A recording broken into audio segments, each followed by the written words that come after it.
Hello, hello, hello, and welcome to the Edge Radio Network. My name is Oscar Hines, joined by the beautiful Miss Dr. Kiva Davis. How are you, that Doc? Was nice. I'm good. Thank you so much. Well, you are looking radiant as always, and this is a special occasion. Maybe that's why you are looking quite as radiant as you are. Yes, I think so. That's what happened in the 10-mile run this morning. Oh wow. Okay. Well, I'm already scared of you, but we are talking about running of a different sort today. Exactly. We are talking about a voter registration drive that is happening live right now, folks, down at the Midtown Bar and Grill.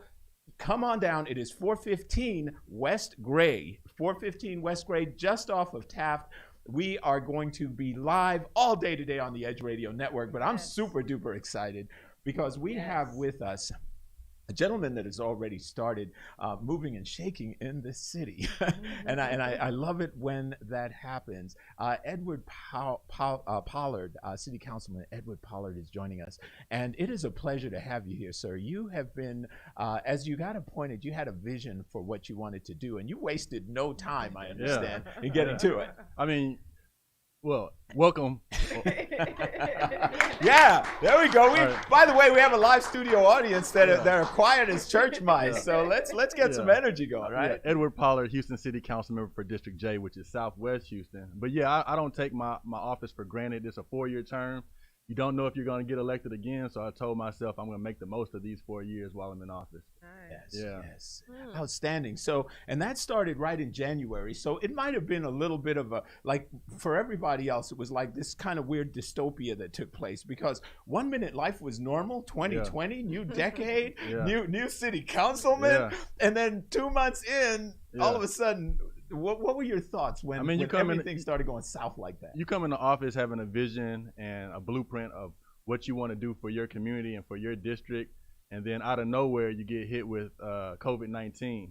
And it, if you would have asked me in January about the coronavirus, I wouldn't have known much about it. Right. And now our daily routines are surrounded with doing things for COVID-19. So a lot of our projects and initiatives that we have in the community are surrounded around the coronavirus. And so it's definitely taken over everything that we do. Even the way that we meet for city council, we do it virtually now. And we have a lot of processes and protocols that we must follow. And all of it's because of the virus. And so it's a new world for sure. Yes. So in addition to the coronavirus, then we saw how everything, the trajectory of the world really shifted with the George Floyd murder. Yeah. And obviously that triggered a domino effect across the United States. Houston seemed to bear the blunt of that fairly well, but what was it like from the inside in that space? Well, yeah, I mean, social justice is a huge issue at City Hall. I think the benefit for Houstonians is we are in the most diverse city in the entire country. And so we kind of know how to coexist with other cultures, other backgrounds, other faiths. And so it's a little different than some of the other cities that you may see on your national media. But here in Houston, we still have our issues as well. And we go back and forth with the police chief and the police department about reforms that we want to see. The mayor's actually put together a task force that should be coming out with recommendations in a week or so regarding police reforms that we'll have here in the city. Myself, along with some of the other Black council members, wrote the mayor a letter several weeks ago highlighting the need for a new independent police oversight board, as well as 25 specific recommendations that we think could bring meaningful policy change regarding police to the city. Outstanding. Nice. Wow. Are we liking that? Wow. I love that because this idea of police reform is educating police officers and helping them to understand, especially, and then this is personal for, I would say, all three of us on this panel of people of color, that when an officer walks up behind you and those lights are flashing, there is a deeper breath you take than perhaps someone that is melanated, right? For sure. It's not even flashing. Just as soon as you see someone, I'm sure that we're going to have a lot of post-traumatic stress disorder and a lot of issues after this. Yeah, I mean, For us, we've all had our own experiences with police officers. We probably all have a story that we could tell. I know I do, and it's just unfortunate that our community and us as a people, we've been profiled and stereotyped as a certain way. Sometimes law enforcement and society as a whole looks at us as a threat, and that's just unfair because there's no basis in that. And so what we want to do with police reform is really just hold officers accountable and make sure that we have more transparency in the process. I don't think any of us are anti-police, but we're anti-bad police. And so what we want to do is put protocols and procedures in place to make sure that we are holding the bad apples accountable so that they won't continue to put a stain on our department. Yes. Yes. Amen to that. Yeah. Wow. I love that. Yeah, especially saying we're not anti-police. Yeah. Yeah, because we're not. Yeah. Yeah. Yeah. And that's a big distinction. This notion that, if you're calling for some reform, you're somehow anti-police. My brother's a police officer. I love him dearly. And, Yeah. and the idea that his life is endangered because we have these sentiments that are starting to grow is tragic. Yeah. But to your point, Councilman, if you have a solid procedure and an understanding that the police will follow, and I'm sure some of those 25 initiatives that you mentioned are there a few of them that you can just point out that are common sense stuff or things that we should be thinking Well, one about? of the things that I brought forth was an amendment through our budget process that's going to allow for the city to have an online dashboard where civilians can go and file complaints online about police misconduct. And you'll also be able to track other complaints, what area of town it happened, the race of the officer, the race of the one charged, demographics, age, everything. So you can start to track what's going on in the city. We also want the dashboard to house the police policy, their general orders. We want to know what the law is, what you can and what you cannot do, and so that we can educate ourselves, because a lot of times there are a lot of assumptions out there, what you can and you cannot do, or what a police officer is allowed to do. So we want to be as transparent with the public as possible and have them have access to an online database that allows them to go in there and see that in real time. Wow. Outstanding. Yeah. Outstanding. Nice. Because, I've heard it said more than once that we've had situations where a young black man would say, well, why did you stop me? Or can I ask why you stopped me? And that triggers a series of very aggressive moves from certain officers. Yeah. But technically, they should be able to ask why. For sure. And that's one of the things we put in our letter.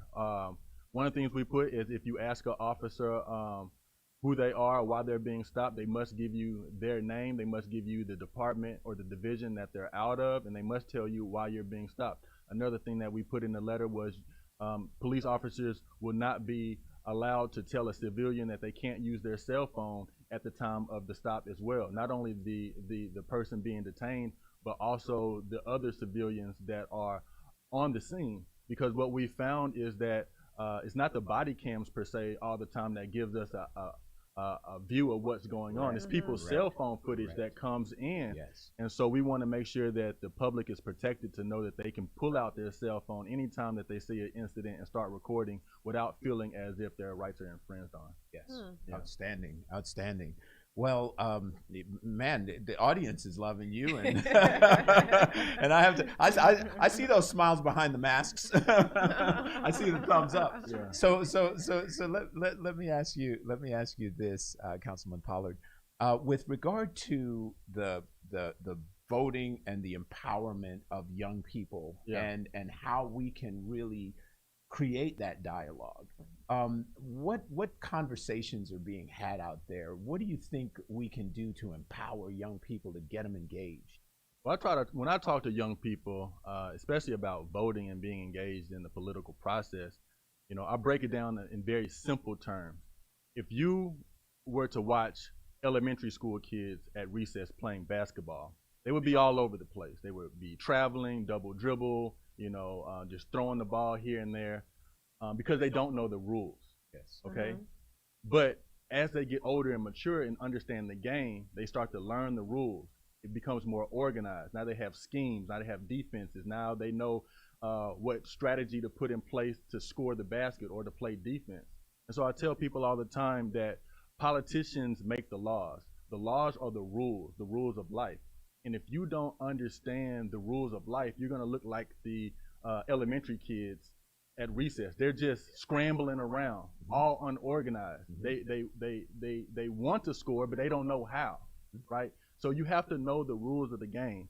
And if the politicians make the laws, then you need to know who your politicians are. Right. So this is an interesting thing that you can probably go to your church, or if you're at a family reunion or a get together, you ask people that are around you. Tell me who your school board trustee is. Tell me who your state representative is. Tell me who your county commissioner is. Tell me who your city council member is. Tell me who your congressman.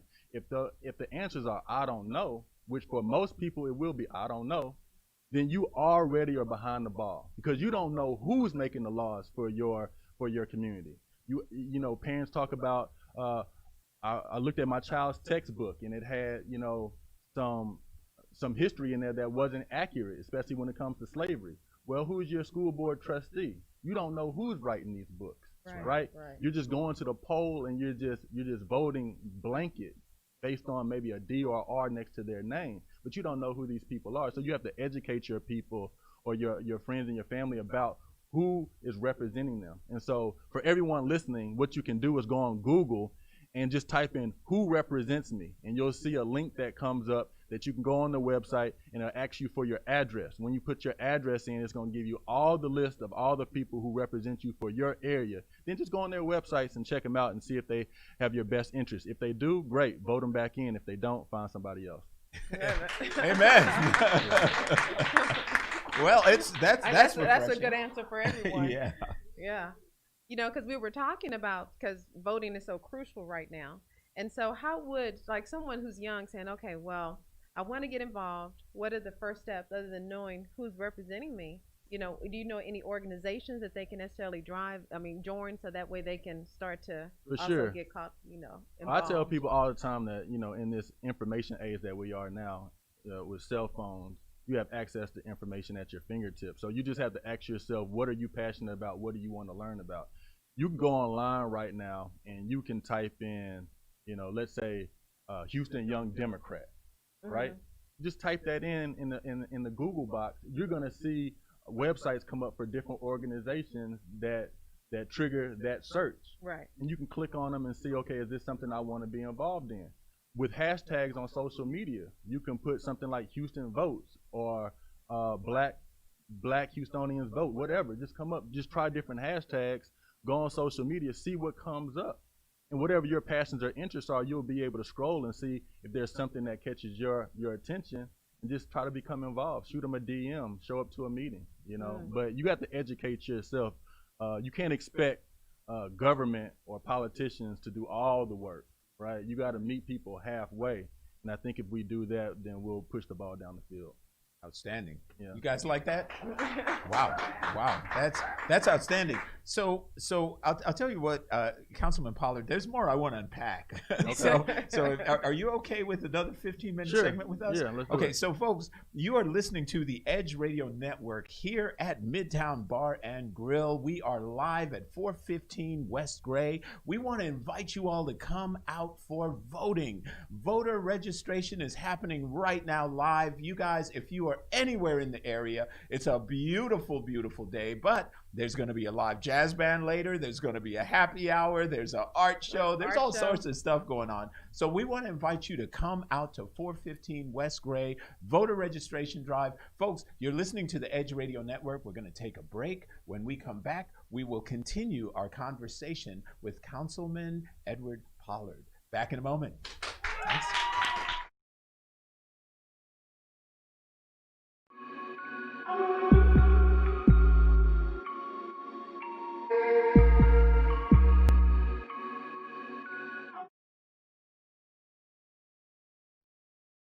大家好，我是傅凯，这是我的好朋友 Chris Holland。 I'm Chris Hollins, your Harris County Clerk. Yes， 9月26号礼拜六下午4点钟以后，你可以到我们这个 Midtown Bar and Grill， 这是城中间有一个酒吧，我们大家来庆祝，我们可以来做选举，可以就是 register， 也可以注册，然后选举，然后我们有一些画展，有些音乐表演现场。 所以大家不要忘记了，最好赶快来参加我们的这个很好的节目，还有很好的意义。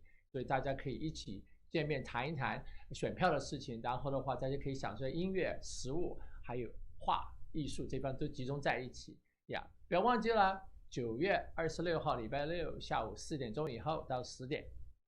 Hope to see you there. 谢谢。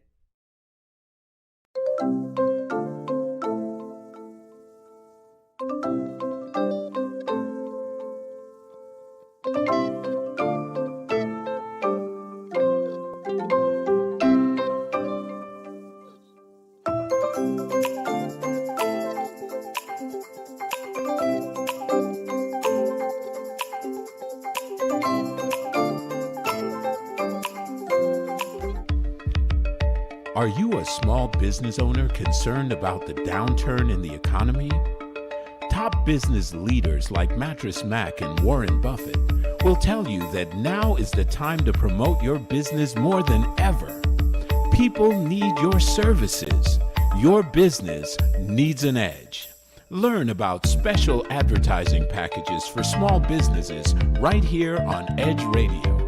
Find out more, give us a call at 281-744-0446. That's 281-744-0446. Edge, because truth still matters.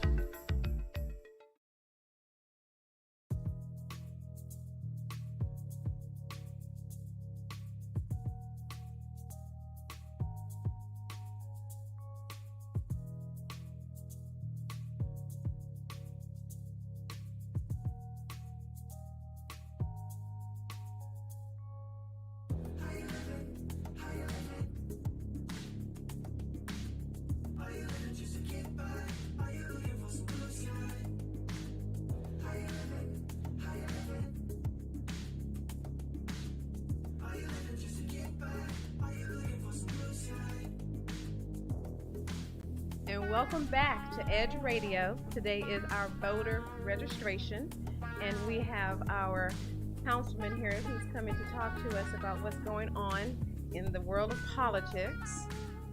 So, you had some questions that you had for? There's just some great initiatives that have been taken, but I wanted to stay on this piece that we were talking about just before the break. We're talking about the importance of having young people and them voting right now, and the power of that vote. But something you just mentioned, Councilman Pollard, that I wanted to ask you to unpack this a little bit. You were talking about how a lot of times there's just these straight ticket type of votes. But here's the number one argument that I hear from the Republican side of the aisle when they're talking to Democrats. They say, look, you all have been in power for 30 years and the neighborhoods haven't changed. The circumstances haven't changed. So you've heard that before, right? For sure. So I agree. Okay, so what's your thoughts on that? I just think that when you think about the Democratic Party, African Americans, Black people, we're the only race that votes 90% one way. All right, Hispanics don't vote across the board one way. Whites don't vote across the board one way. Asians don't vote across the board one way, but Blacks do. However, our communities kind of look the same year after year. When you look at access to health care, when you look at jobs, when you look at education, we haven't really moved the needle a lot since the civil rights movement. Even look at home ownership. We're still kind of where we are. And so you have to ask yourself, are we really using our numbers for leverage within the party? And I don't think we are. I think we need to be a little more stingy with our vote to make sure that we aren't so predictable, and be a little more independent with our thought, and make sure that candidates and parties have a platform that speaks to us. And don't just come around when it's election season and show up to the church and say that, you know, we're going to do this, that, and the third. Right? Yeah. You need to see, what have you been doing? What track record can you show that you have made a imprint in our communities?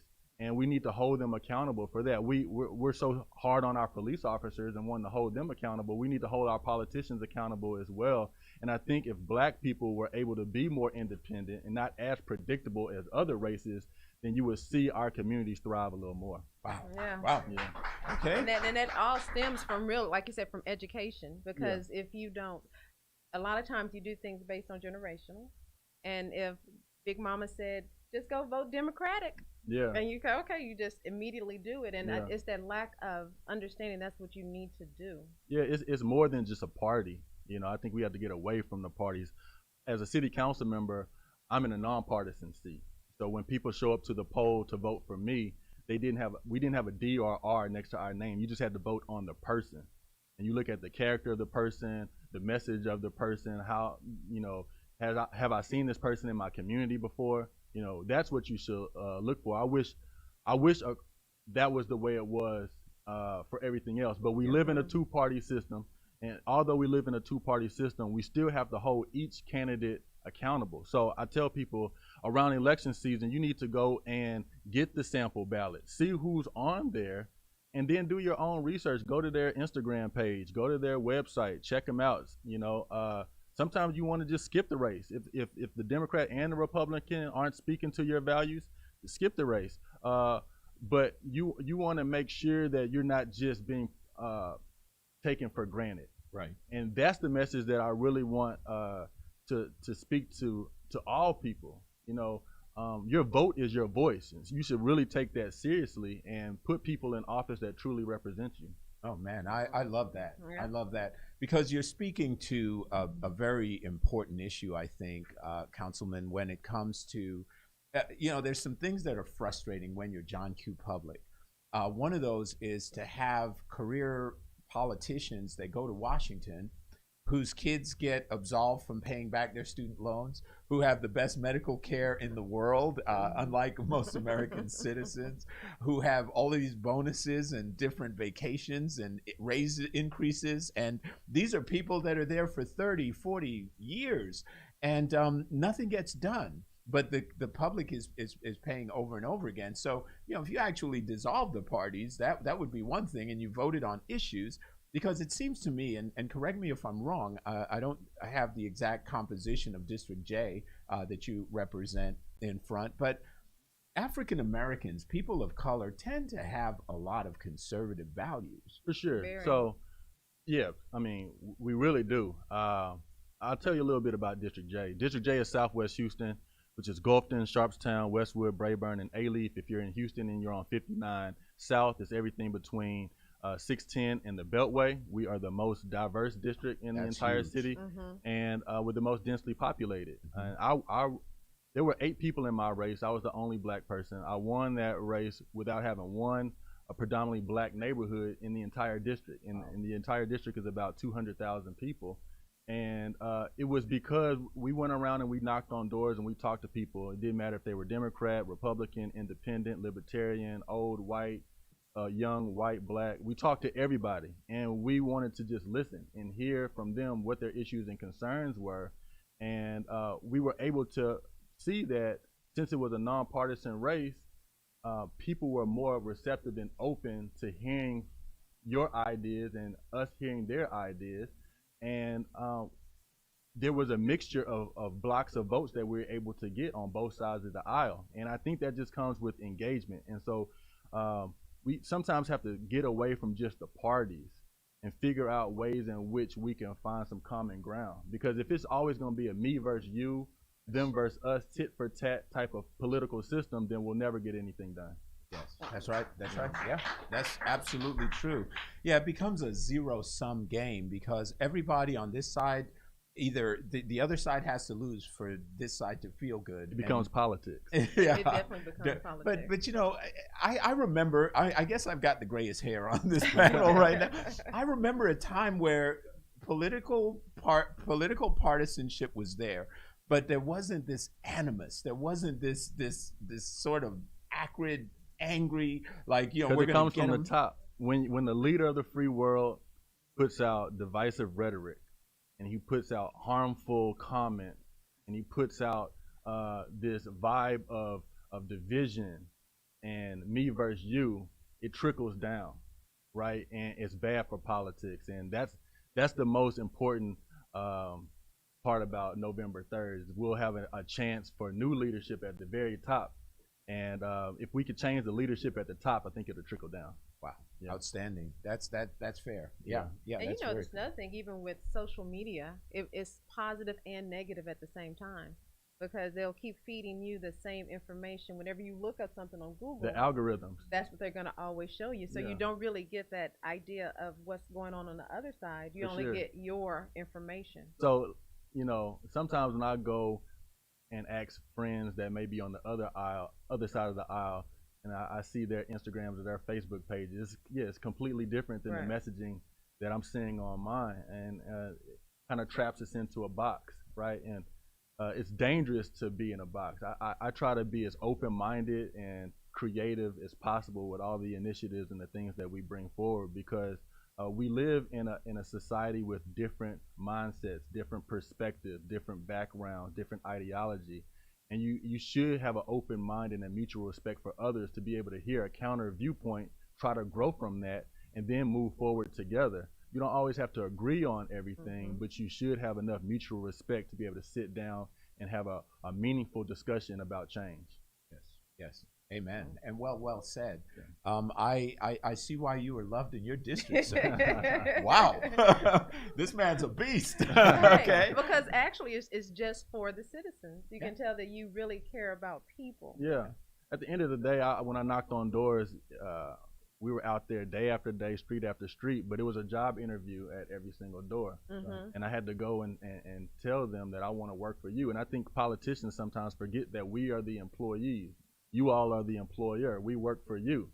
And you can't work for someone without talking to them and understanding what they need from you. And so make sure you hold your elected officials accountable. And that's what voting is all about, Yes. right? And that's why we should not just get excited and amped up, a month before the election. This is something that goes year round, 12 months out of the year. We should be doing things to make sure that our communities are engaged and informed on the issues that matter most.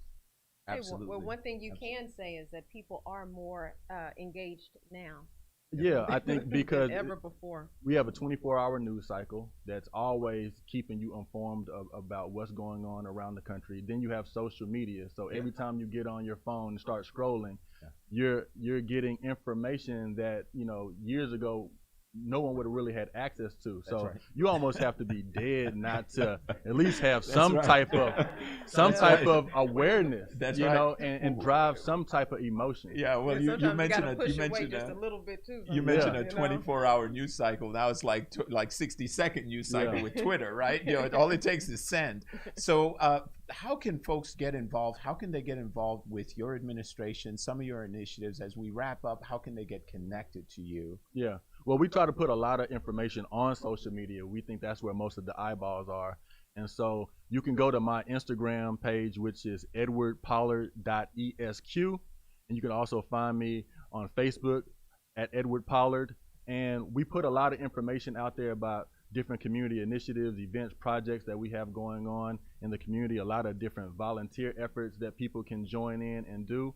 And the more the merrier. We want to make sure that people feel like they're a part of the process, that they're engaged, and that we're working together. It shouldn't just be all my ideas that I'm pushing. It should be all of our ideas. Yes, excellent. Councilman Edward Pollard, we want to thank you for joining us. We want to thank you for this incredible information and the initiatives that you're taking in the community. We're proud to have you here at Edge Radio, and we're looking forward to a return visit, because there are some additional initiatives that you're undertaking that we would love to hear about. So we want to thank you, thank your administration and the mayor. We know you guys are working hard. We know you're working through a lot, and we thank you for that. Do you all want to show your appreciation, send that love to these guys? Thank you. I really appreciate it. Thank you for the invitation. Thank you. All right, folks, you are listening to the Edge Radio Network. This is the voter registration drive today, September 26th. Folks, come on out. It is 415 West Gray. We have a huge live studio audience, socially distanced. With Don't masks. panic with masks. But come on out. We want to invite you to come out. We want to thank Councilman Pollard once again. Folks, stay tuned. We'll be back with the Edge Radio voter registration drive shows in just a moment.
America was established by immigrants, for immigrants, those who came to escape religious persecution, bigotry, and hatred. Visionaries who came to start a life of freedom, but somehow we lost our way, enslaving people of color, destroying the land and culture of the indigenous people, and claiming ownership of land that our Creator made for all people to enjoy. What have we learned in 400 years? Sadly, the sickness of the past still plagues us in the present. Until those who choose to hate stop fearing anyone different from themselves, the disease will persist. But there is a cure. We must realize. I am the same as you. I bleed the same blood. I cry the same tears. I laugh the same laugh. I love the way you laugh. And want to be accepted just as you do. I may not be the same skin color as you. And I may not pray to the same God. But I am enough. But I am enough. But I am enough. Enough to be heard. Enough to be respected. Enough to be loved. Enough to be equal. Enough to make a difference. I am enough. I am enough. I am enough. I am enough. I am enough. I am enough. I am enough. I am enough. I am enough. Change is up to you. No matter your age, race, religion, or sexual orientation, take a stand. If you're in the presence of someone spewing hate from their heart, say something. Be vocal. Don't stand for that kind of ignorance. True change cannot be achieved with silence. Educate your family and friends who want to help but aren't sure how. It's time to stand up and become the change we want to see in the world. Together, we can make a difference.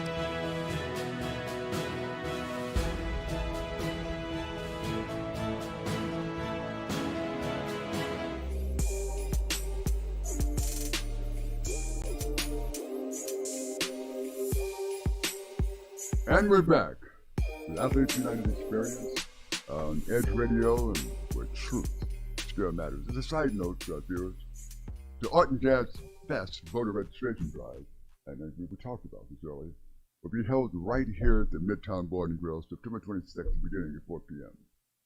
That is the Art Jazz Fest voter registration drive. So come on out, prepare to complete your civic duty, and vote your consciousness. Okay. As we broke, we're talking to Dr. Crystal Mark here, and she had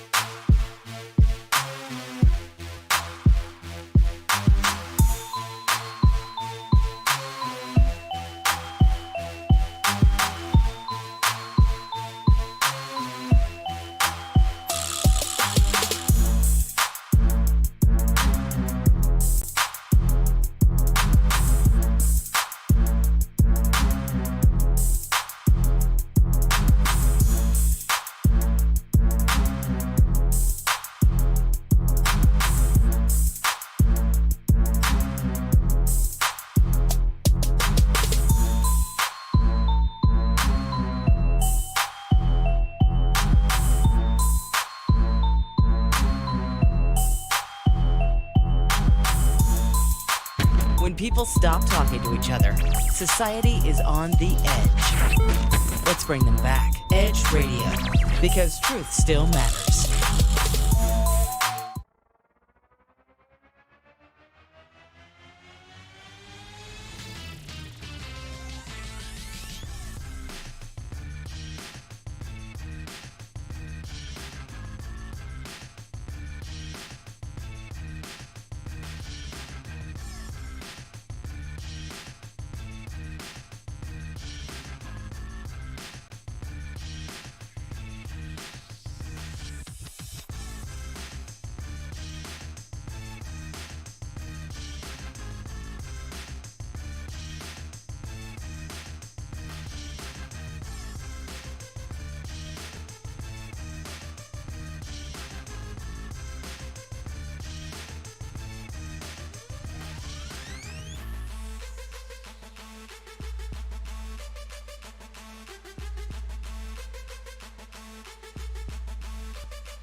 Welcome to Edge Radio Network. Here it's Saturday. We're having our voter registration drive down here at 415 West Gray Street. Come on down. You got an opportunity not only to register, you come down to the bar and grill, get something to eat, and then come up here and hang out with the great people. We've got a small studio audience, and we are socially distancing. So come on down, and you have a great time just hanging out with the people. And I'm honored today to have, by the way, I'm Carlin Charleston, the Executive Director of Erase Race. And I've got a weekly radio show here at Edge Radio, Talk About Unity. It happens on Tuesday mornings at 10 a.m. So tune in and catch that. A lot of good information being shelled out there.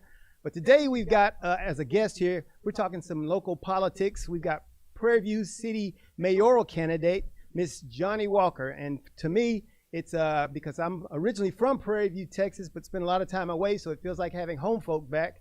And so I'm glad to have her today. And we're going to ask her some questions, but I first want you to get a little taste of who Miss Johnnie Walker is.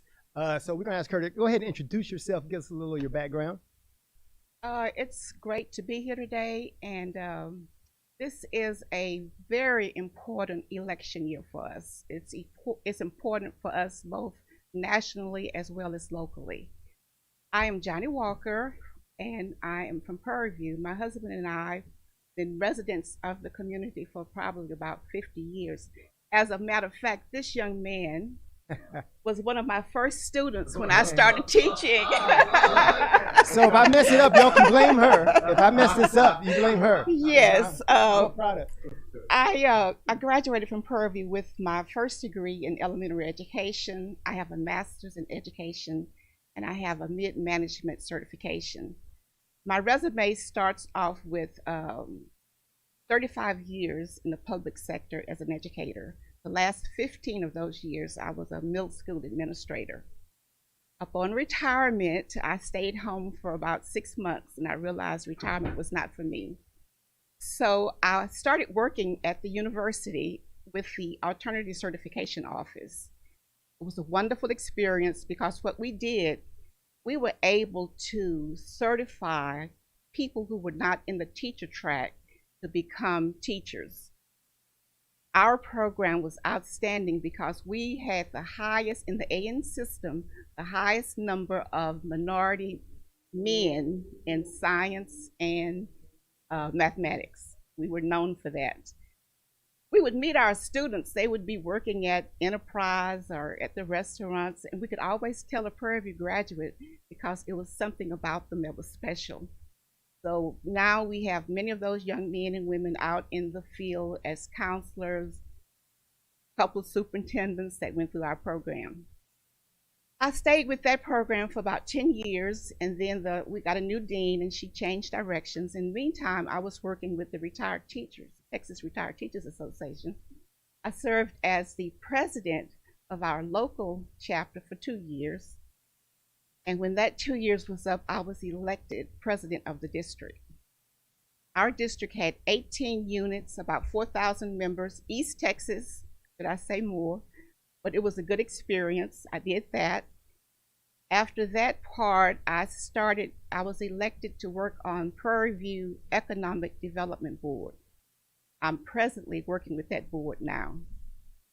We are trying to move Prairie View forward. If you have gone to Prairie View lately, especially for homecoming, you can see all the growth. We on the west end of Houston. Property is very important, it's very valuable, so we have a big movement going on. When I'm mayor of the city, I want to make certain that we have a plan. I want to see Prairie View be like the Woodlands. I want a gated community. I want sidewalks. I want parks. But that's going to require planning on our part. We just can't let things happen.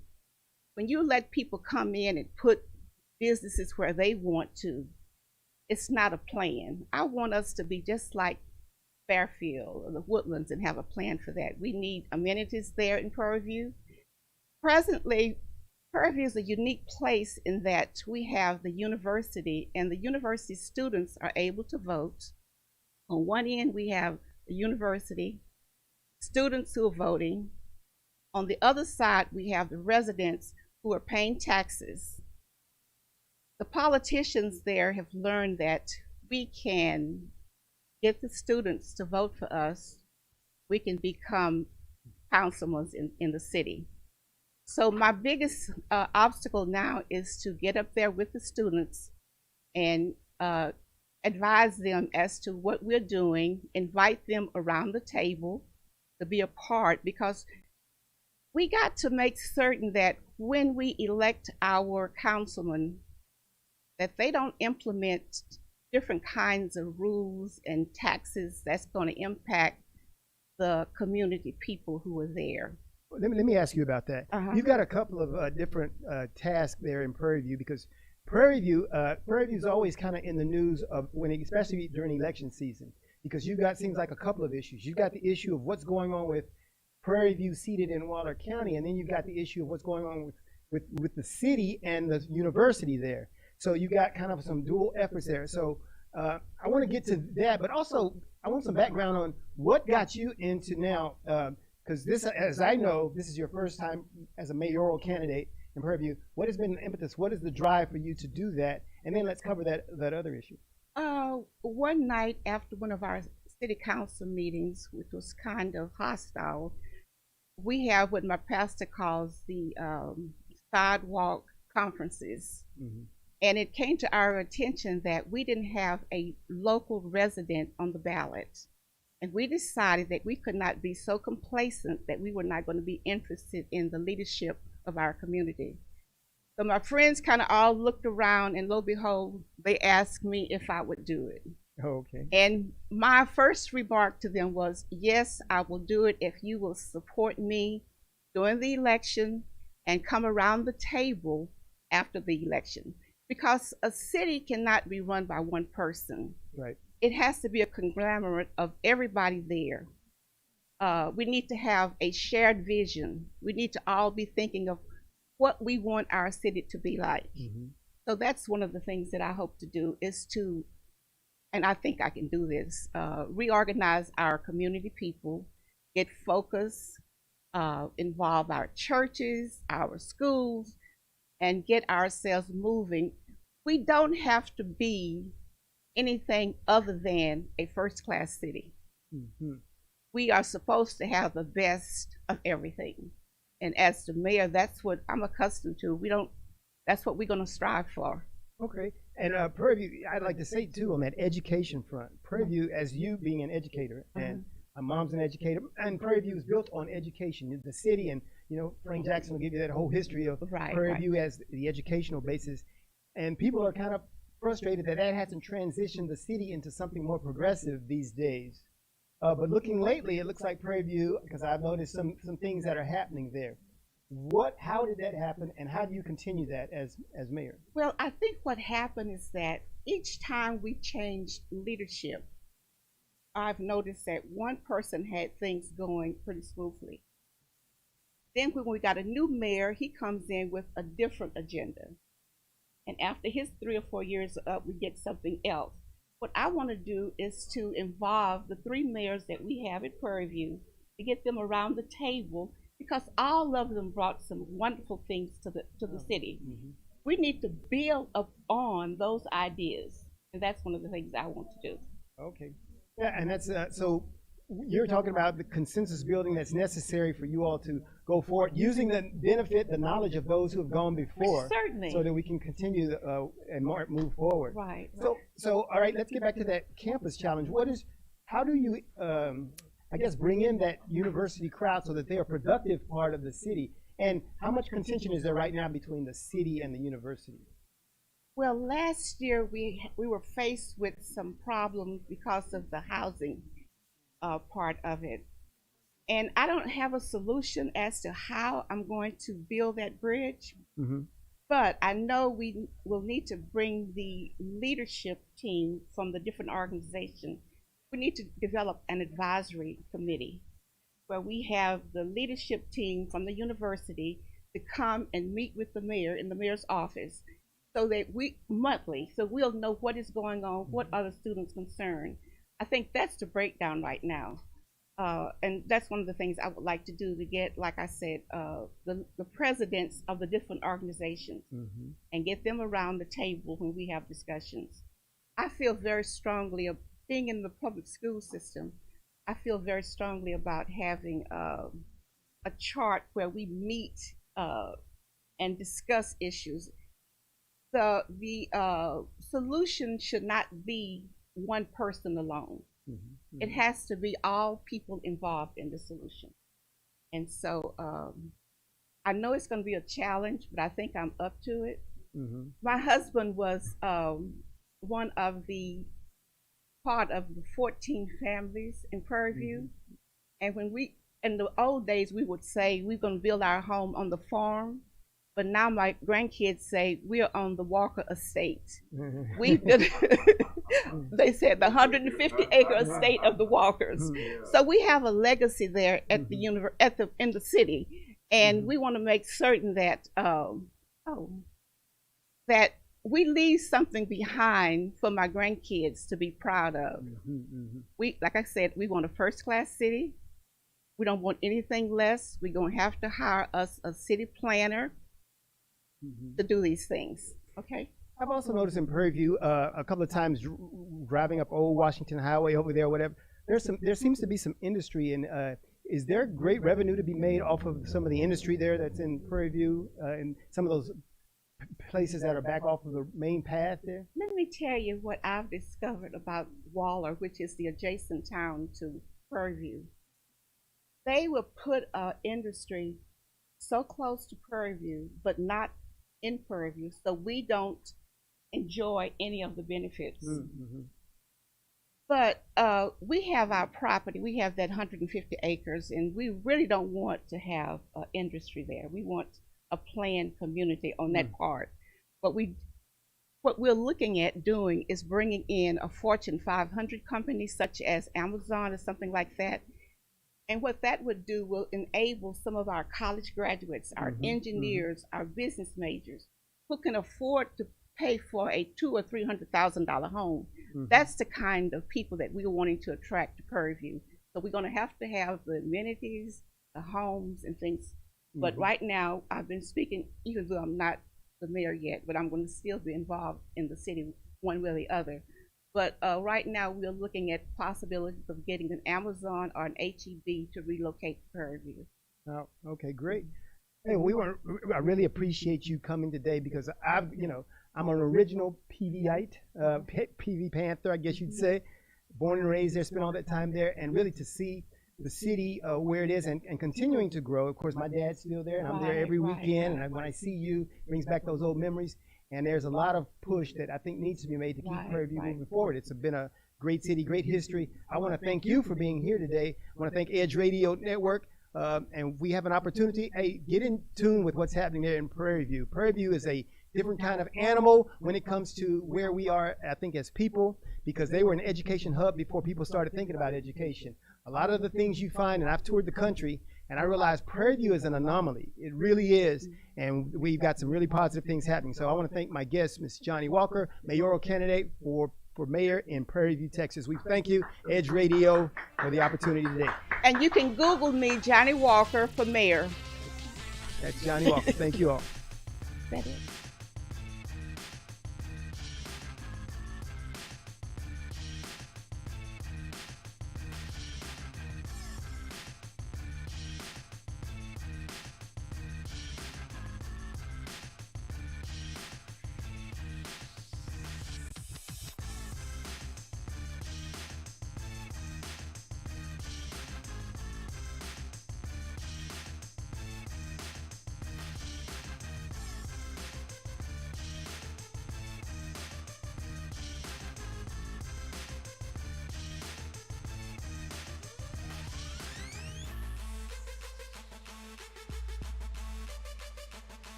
out there, hey, my name is Dwayne Hines with Real Talk Real Estate, along with my sidekick, Damian Hughes. Hey, and we are the double D's of real estate.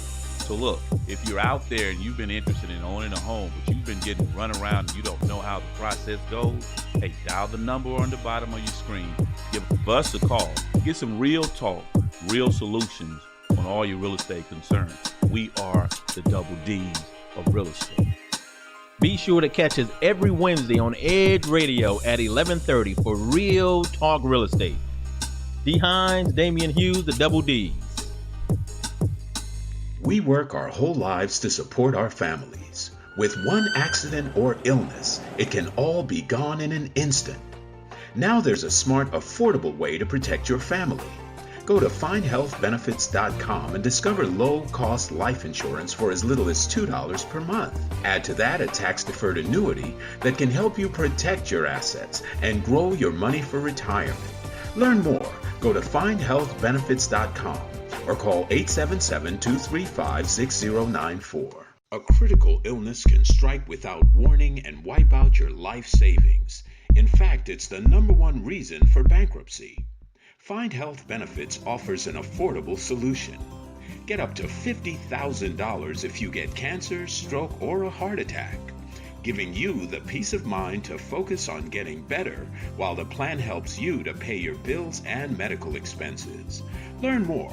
Go to findhealthbenefits.com or call 877-235-6094. 66% of seniors spend more time shopping for cable TV than Medicare plans. Most say because it's just too confusing. Laws change every year. The wrong plan could cost you thousands and prevent you from seeing the doctors you want. Introducing FindHealthBenefits.com. Save time, save money, see specialists without referrals. Go to FindHealthBenefits.com or call 877-235-6094 for this informative brochure. Society is on the edge. Let's bring them back. Edge Radio, because truth still matters.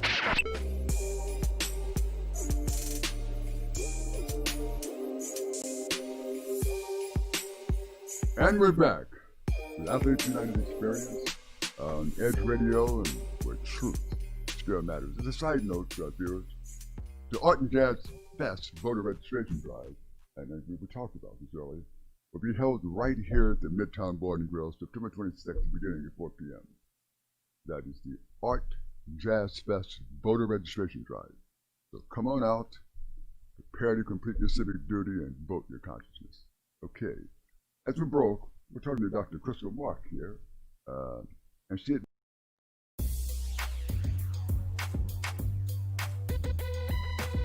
The Natural Nation Network is really about taking control of your health physically, spiritually, emotionally, even intellectually, because there's so much out there in misinformation. There's a lot of people now that are suffering from all sorts of diseases that they really wouldn't have to suffer for if they had better information. And that's what we're here to do. Provide information that can save lives. The mind and the body are totally connected. Health can be really serious, and sometimes we just have to lighten it up a little bit while we're still providing substantive information. And my sort of mantra on the salsa dance floor is kind of similar. I tell somebody, if you make a mistake twice, it becomes a move. Okay?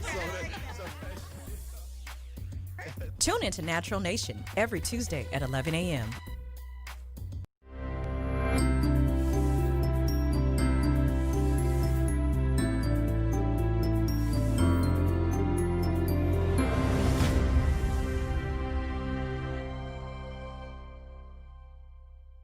A retired Marine and former school teacher is spending his days on the road promoting unity. His platform is to erase race, and he's trying to do that by traveling the country, visiting 100 cities, spreading his message one conversation at a time. I was born and raised in Waller County, Texas, just northwest of Houston. As a child of the 60s civil rights era, I lived in a city that was probably 100% black at the time, and that city, Prairie View, Texas, had an educational background that far exceeded the national average. Because of this uncommon occurrence, I grew up lacking the sense of inferiority that many black people experienced as a result of segregation and the remnants of the Jim Crow era. In Prairie View, the smartest and most able and capable people the children of that city saw daily were always black. After integration in 1969, I grew up with friends from a variety of ethnic backgrounds, and this continued to expand as I went to college, and my circle of deep relationships continued to grow with football teammates from various parts of Texas and the country, and then expanded even more after I joined the United States Marine Corps, where my relationships began to include foreign cultures and people with whom I never envisioned communicating. Today, after having visited and lived in the continents of Asia, Africa, and Europe, I am convinced that we are all far more alike than we could ever realize. Something has hindered that realization for others. Here in the United States of America, we have been plagued for hundreds of years with a concept called race. This concept would have us believe that we are fundamentally very different and our skin color makes us so. Though anthropology, sociology, and medical journals continually refute this, many Americans continue to harbor the erroneous beliefs associated with race. This is what I'm here to change. Hello, I am Carlin Charleston, the Executive Director of Erase Race. We are a 501c4 nonprofit organization designed to remove race from our society and unite people across all demographics and bring them into the novel reality that we are all quite differently the same. That phrase may sound contradictory in itself, but it really makes sense. Once we understand our common origins from whence we all originate, then it becomes much more interesting to see how differently we have evolved in our geographic regions as one people. Erase Race began the work of unifying our country when I embarked upon a 112-city tour last June. Driving the Unity van from coast to coast and from north to south, the thrill of visiting the 48 contiguous states and meeting people I would have never met otherwise was simply amazing.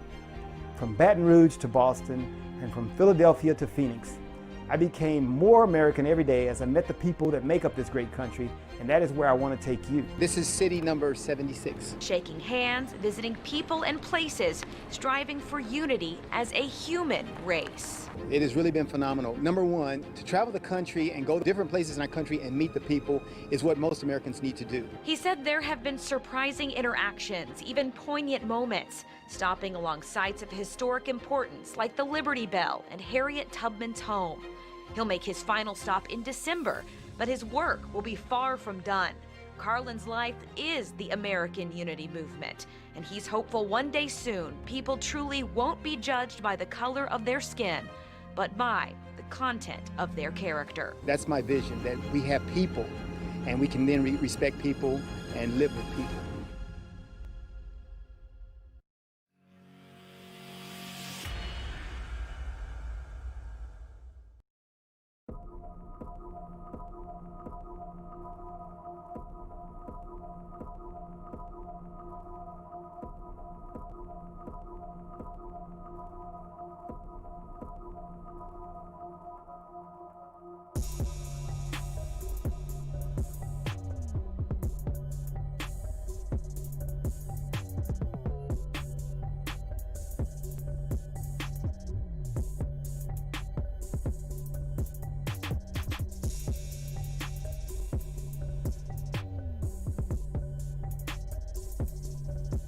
Yes. Happy Saturday today. This is Tony with the Tony Talk Show, and I'm so glad you're here listening to us today.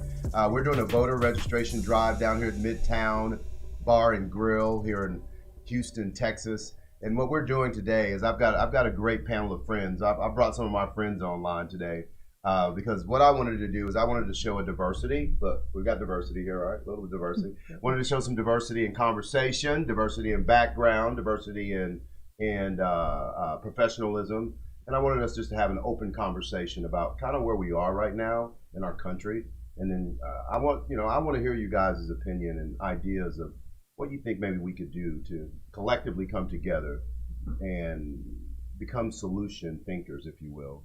I know right now there's a lot of fear in this world on so many different levels, and my philosophy has always been that we overcome by the word of our testimony. So what I wanted to do is I definitely wanted to bring you guys on because every single one of you have impacted my life in a great way, and every single one of you guys have kind of mentored me along the way as well. So I just wanted to bring you guys on so that we can make a connection to the audience and see what we can do to inspire and educate and motivate some people to register to vote and to make sure their voices are heard. And it's very, very important. And we always talk about how important it is to vote And it's to me, it's the same conversation every time, and not much changes. So at the end of the day, I think we need to talk about change, and we really need to look at it. We need to really look at it as a nation. We need to really look at it as a society, and also on an individual level, in my opinion. So my great friend here, what is your name again? No, Richard Flom. He's a great friend of mine. He's going to tell you a little bit about himself. And then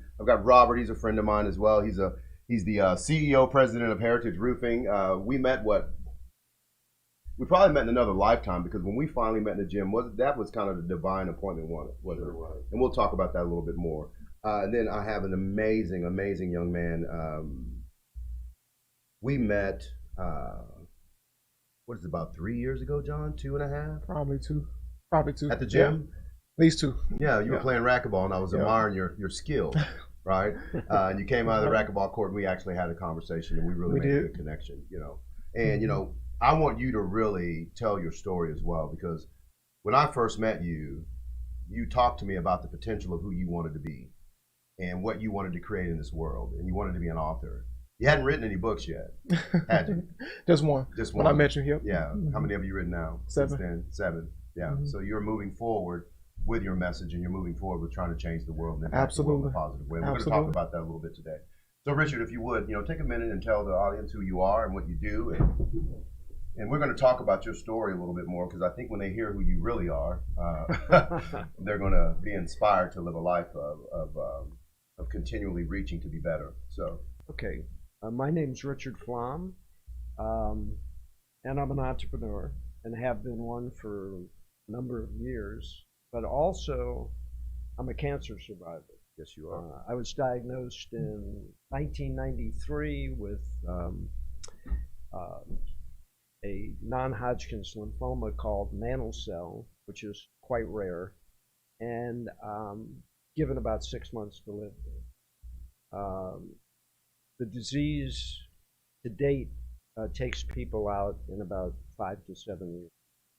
I'm going on 27. 27 years. And, I've always been fairly aggressive, and I've always been involved in health, exercise, all the way through my life. I was actually getting ready for my 3rd marathon when I had shortness of breath, and I was diagnosed with mantle cell, which the cancer diagnosis impacts most people the same way in different degrees, because it changes your life. Yes. Because you now get a death sentence. Yeah. And it's almost like a line in the sand. Well, to society, it's a death sentence, Richard. You're still with us after how long again? 27 years. Yeah. But there's like a line in the sand, yeah. And suddenly the rest of society's over here, yeah. And you get to go over here. Yeah. And you've got to deal with it. So if I went through that journey, I would consume all the time up here. But basically, I dealt with it on and off for 18 years with just remissions and then relapses. And then finally in 2012, it became really aggressive. I was in the hospital for about 2.5 weeks here at MD Anderson, yeah. And came out. I weighed 130 pounds, and I was told I would never walk again. Yeah, yeah. Do you weigh 130 pounds now? No. Are you walking? Running. You're walking very well. Running. Matter of fact, yeah. And Richard's very humble, man. I mean, he's extremely humble.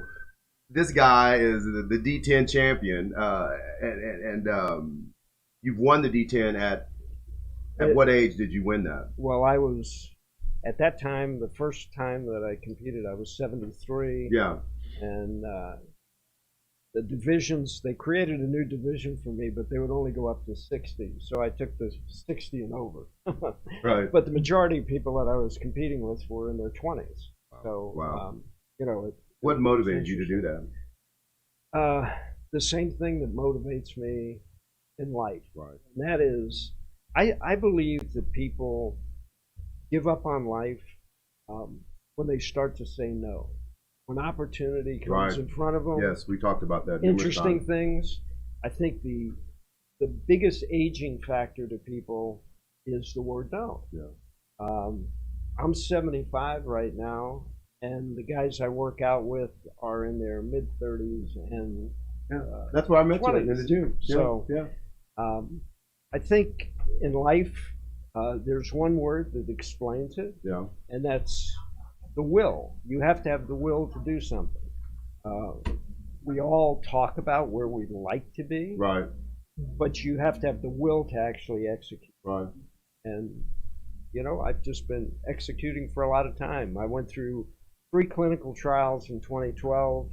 2 of them failed. One of them took about 50% of my renal function, and the third one worked. I was the first mantle cell patient where the disease had turned blastoid or aggressive. What does blastoid mean? So everyone aggressive. Okay. And so it's pretty much all the way throughout your body. It speeds up. Right. In other words, it's basically an indolent or slow disease until it kicks in. Then it becomes like a large B cell type of cancer, right? And it moves quickly, and it's very debilitating. Okay.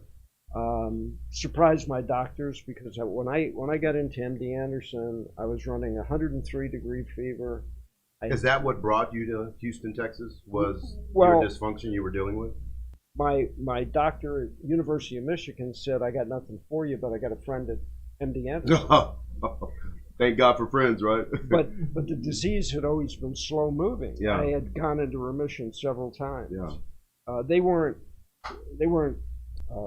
ready for the speed that this thing was moving at. So when I finally got an appointment at MD Anderson, took me from November until April to get to Anderson. When I got into Anderson, I had 103-degree fever, pneumonia, 2 pulmonary embolisms, and 90% of my lymph system was compromised. Doctor walked in the room and he said, I could flip a coin right now. He said, normally we would treat the pneumonia and the blood clots, get you healthy, and then give you chemotherapy. He said, I could flip a coin right now, and I can't tell you which one's going to kill you first, and if I treat them both, I could kill you. What do you want to do? I said, have at it. So, how did you feel in that moment where those two choices were so grim? I've been dealing with it. The moment. I've been dealing with it for 18 years at the time. Yeah. There wasn't any hesitation. Right. You know, I mean, like. So here you are with this in your rearview mirror now, and you're a businessman. Yeah. What do you do for a living? Your mom asking. I know what you do, but tell the audience, man. Development, real estate development. I've been in a number of businesses, manufacturing businesses. I just went back to school recently. Yes, we celebrated your graduation, didn't we?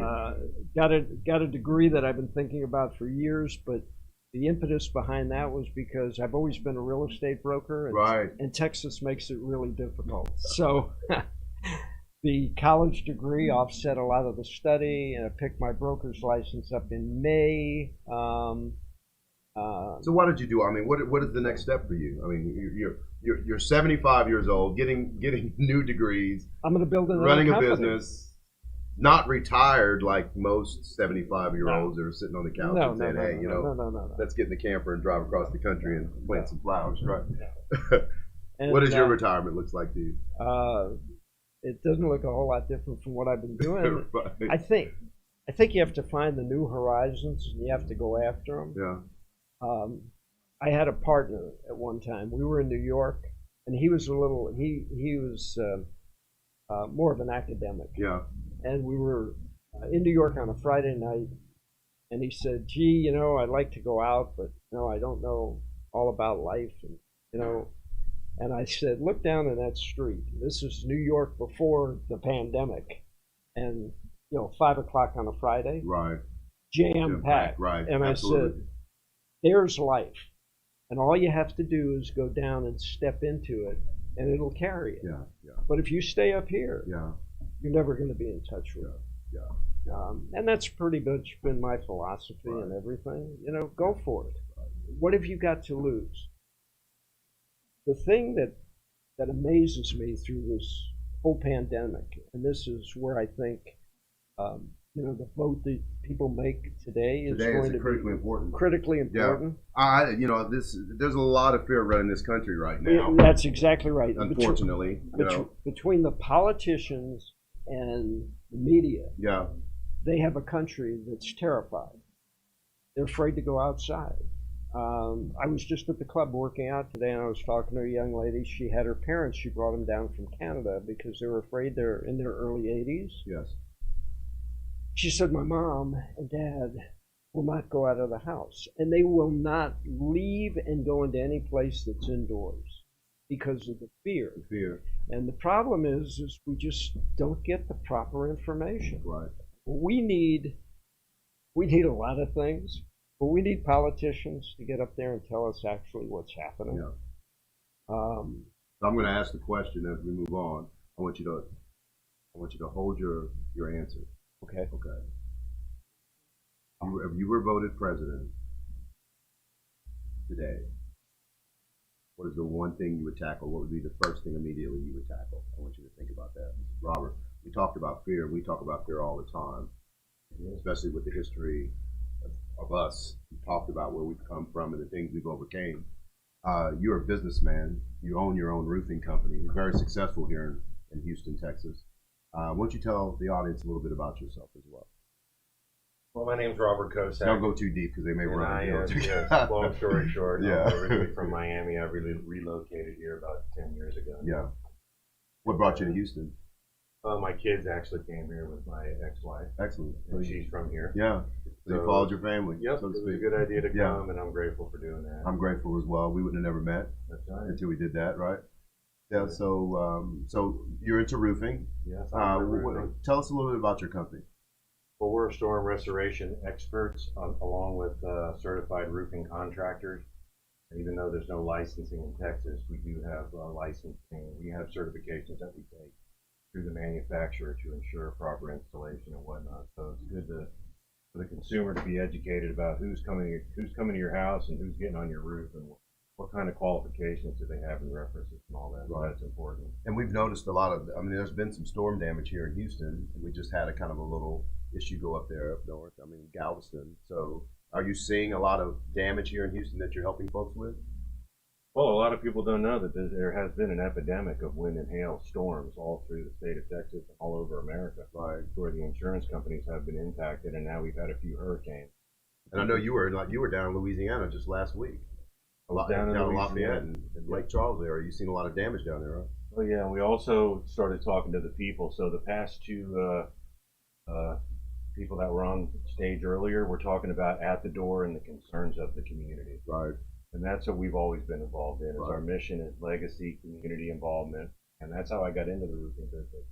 I want you to, that word you use, legacy, we talk a lot about that. A legacy. What kind of legacy are we leaving for the next generation that's coming behind us? And I am on a mission every day of my life to make sure I am leaving a positive legacy for those that come behind me.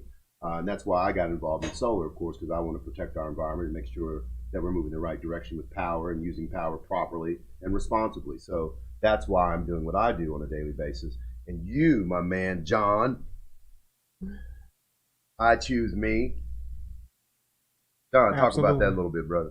Well, first and foremost, that's really the place that I came John, in my life. if you don't mind, how old are you? 27. 27. I want them to know you are a powerful young man. Thank you. Talk to us a little bit about why you became an author and what is your legacy you're trying to leave. Well, first, the legacy I want to leave is inspiration. I want to inspire as many people as I can to show them that you can do anything that you set your mind to.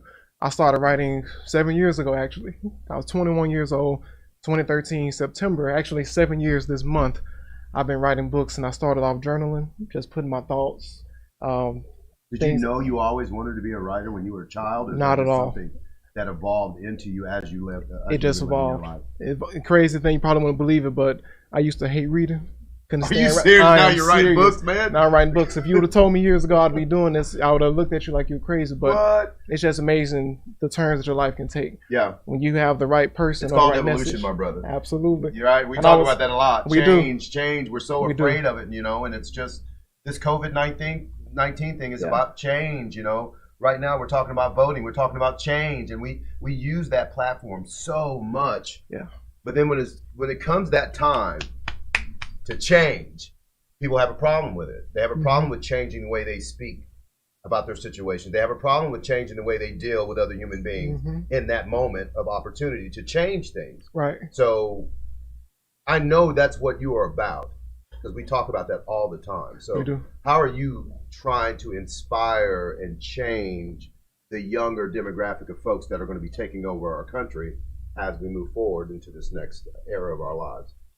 I'm just trying to inspire them to look. The gold mine is within you. Ooh. The power that you're looking for is in you. Yes. The gifts, the talents, it's all, you got everything that you ever desired is in you. So I want to use my life, my story, my message to show people that the prize ain't out there around you. It's right here. Right. It's in your inside of you. mind. It's all Your power, inside of you. We talk about that numerous times when people know who they are, when you really know who you are and you're Right. confident in that and you don't compromise in that, you know, and it has nothing to do with being a Republican. It has nothing to do, has anything to do with being a Democrat. Right. I have found in my life that most of the solutions of any problem or challenge that shows up in my life, it's in the middle. It's not to the left or to the right. I find when I live to the left or the right, I'm out of balance. And when I'm out of balance, I can't move forward properly, right? Judgment is another thing you and I have discussed. You know, right now, this country is full of judgment. We're full of separation. Yeah. We're judging each other. We're separated from each other. There's really no unity in the community. You know, I'm not seeing it. I'm seeing a lot of separation. I'm seeing a lot of fear. I'm seeing a lot of doubt. And, you know, when you walk your life in that era and that energy, you can be easily manipulated. You know, we talked about that, Robert. You had told me, you know, some of the things you have been through in your life and how you overcame them. How did you do that? I know you've had numerous mentors in your life as well. Well, mainly, I love your take on that. I mean, it's all down to our experiences. Yes. You know, what comes in our lives, and no matter what it is, I've learned over a period of time that it's all coming for a reason. It is coming for a reason. And it's all our story, and it's all our lessons. So I'll tell you. But you know the thing that we can go even further deeper, because you and I, you know, when you say it comes for a reason, what's the reason? See, I ask question after question. I'm one of those guys that will take life and just peel it and keep peeling it and keep peeling it back until I find the solution to what I'm looking for. So when you say that, what do you mean by that? Well, it seems like I'm doing nothing and everything's already been done. I'm just participating. I'm participating in a collective whole, and I can choose where I want to go. Right. And it's really crazy how we can have a crisis, create one, or the universe creates one, or you know whatever happens. Because when you go to Louisiana and you bring a bunch of flashlights and batteries and gasoline and water, somebody who's standing in a house and they don't have any power, you know, all their trash is out by the front door and their roof's leaking and they don't even know what to do. Right. There's no talking about a pandemic. You're not asking. Are you knocking on people's doors and say, hey, you know, are you a Republican or a Democrat before you ask to help them? Nope. And they're just happy to see me because the first thing they do is look, and then they look over in your truck. Yeah. See if you might have something that somebody might have told you that they needed. So it's to fulfill the need, and you know the desires we really seek at the end of it all is helping other people. Helping other people. It isn't the fleshly, selfish desires we seek for ourselves. Yeah, absolutely. And we learn that through our experience over time. Right. Right. We gather things, we get them taken away. We think they're valued, they aren't valued. Value is helping another individual. Right. Another human being. Right. Right. John, question. Yes. You can ring it deep. You ready? I'm ready. How was your childhood, man? Ooh. Wow, it was very impactful. Yeah. Very impactful, and this is why I write so much. Yeah. Because I'm the youngest. Is that where your inspiration comes from? So much of it. So much of it. How many siblings do you have, bro? It's 6 of us total. Ooh, you the youngest, the oldest? I'm the youngest. You're the youngest? I'm the youngest. Okay. So I had a chance to watch my older siblings go through a lot, and as they got older, they passed things down to me, and I came up around a lot of older people, a lot of wisdom was poured, and so much wisdom was poured into me. That's why I can produce the way I do, because my mom, it moves different. Right. And that's why I go into that place. I have so many creative thoughts that the best way I could express it is put it in words. Do you meditate? I do. We talked about that, right? I do. Robert, you meditate? Every morning, yeah. Richard? Constant. Constant. Walking meditations, right? Walking, everything is just kind of quieting your mind and getting into the place of focus where you can really create. You know, I always tell people, you know, whenever you're having difficulties in your life, you consider those things difficulties, but they're not. They're just times of opportunity to grow and to expand as a human being. I mean, that's what we're on this planet for, is to evolve and to become better. We're supposed to be becoming better every day, and, you know, and doing more every day and helping other people. So at the end of the day, I find that, you know, you really, and this world is so, it's so loud. It's so loud, you know, everything is so loud and in your face that we really don't have time to unplug anymore and go into that quiet space where you find your peace, where you find your answers, where you find your solutions, where you find your power to create the things that you truly desire. You know, so where were you at in your life when you wrote this book, when you said, I choose me? Were you not choosing yourself at one point in your life? I wasn't, because I was putting What did your life look like when you were living like that? It was compared a mess. to now? It was a mess. All over the place. No clarity, no peace. And when you lack peace, there's something wrong. When I started choosing me, and it's not at a selfish note, it's just, let me just control the one thing the universe gave me control over, that's me. Let me get myself together so I can put myself in a position where I can help others. Right. How can I inspire other people if I'm not in a position of influence? Right. Or if I haven't gone through the process, overcame it, and I can talk to this person over here. When it comes to young people going through stuff and they're trying to find themselves, people are hurting. These are books of pain. My biggest inspiration was pain. I just turned my pain into art. Right, man. You know, I wasn't consumed, but I didn't just be consumed, turn into drugs and all this other stuff. I said, no, I'm going to do something different. Was there no temptation for you to go out there and do those things that were absolutely destructive to you and your future? Were there temptations for you to do that? Lots. Okay, so speak to that individual that's listening to you right now, that is in that pinnacle moment of his life where he could choose to choose himself or choose to do something that's destructive. How did you make that choice in that moment and said, hey, you know, how did you do that?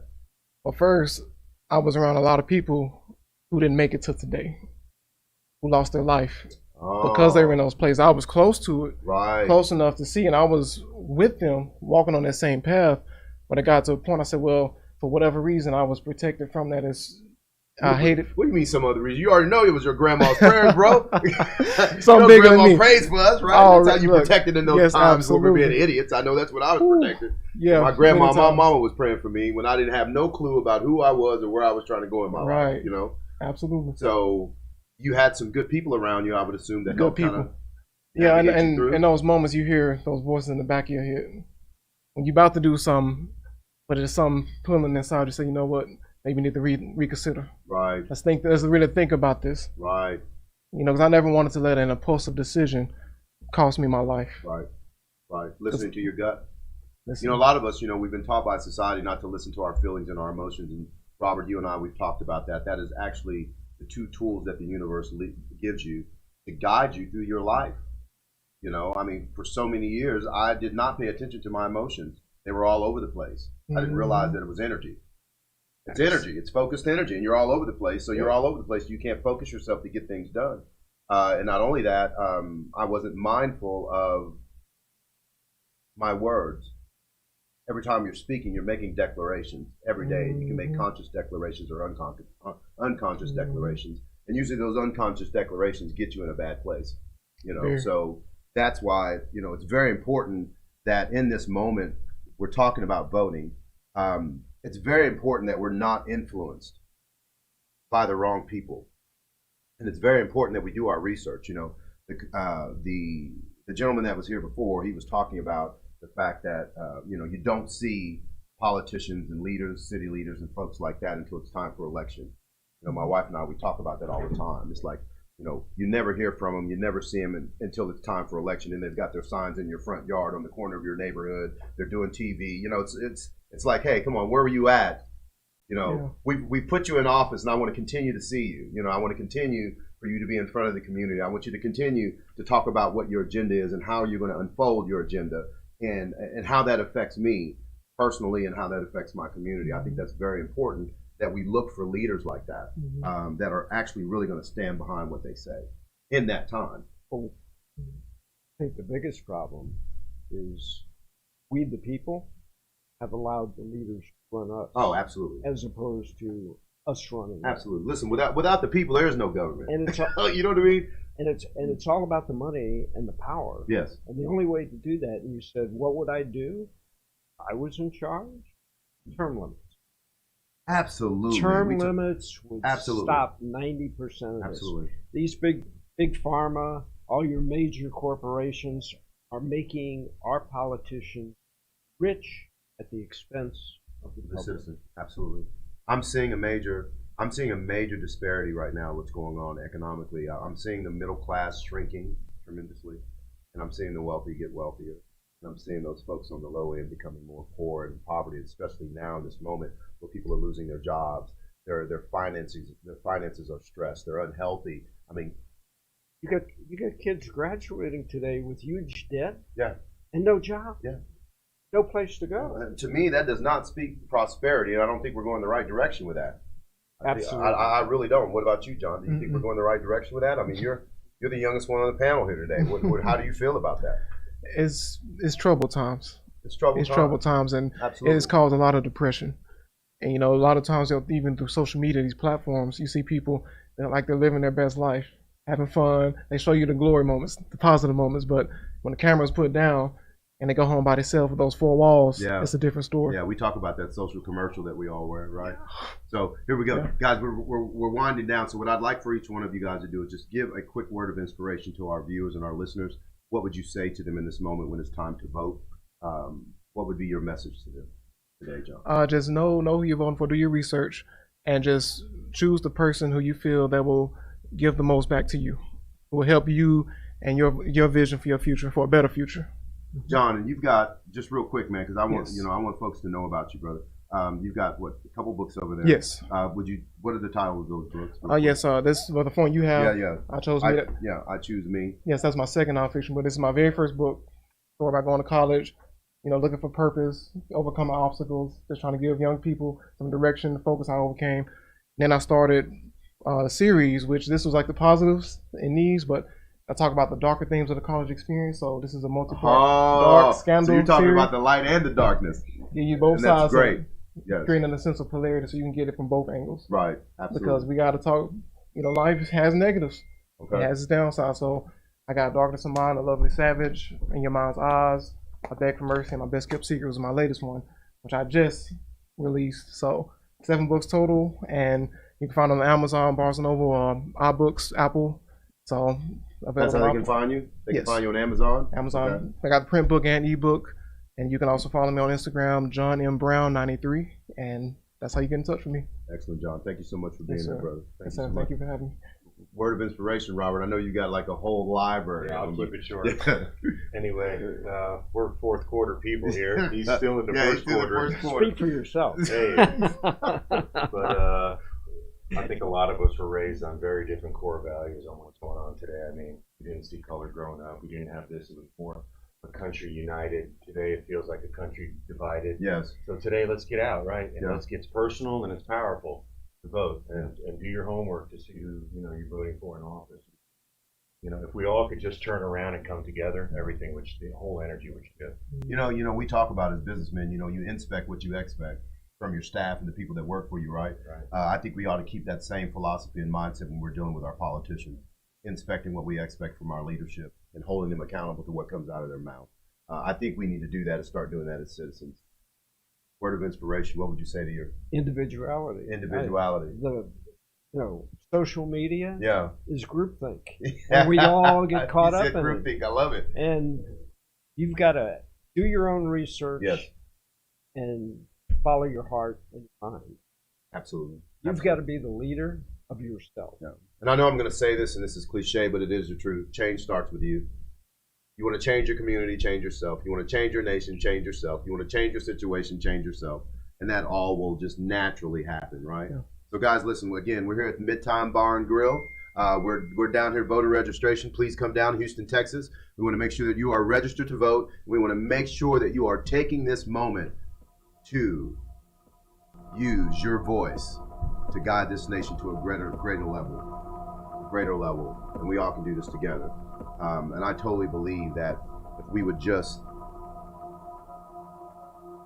not live in lines of separation and judgment, I think we can come to a better conclusion and a better consciousness in this country. That's just my opinion. We want to thank you guys so much for being here to the Tony Talk Show. And hopefully we inspired you to get out and register to vote. Very important. Very important.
And we're back with Athletes United Experience on Edge Radio, and where truth still matters. As a side note, viewers, the Art and Jazz Fest voter registration drive, and as we talked about this earlier, will be held right here at the Midtown Bar and Grill, September 26th, beginning at 4 p.m.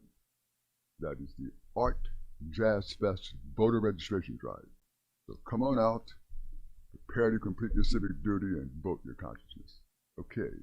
As we broke, we're talking to Dr. Crystal Mark here, and she had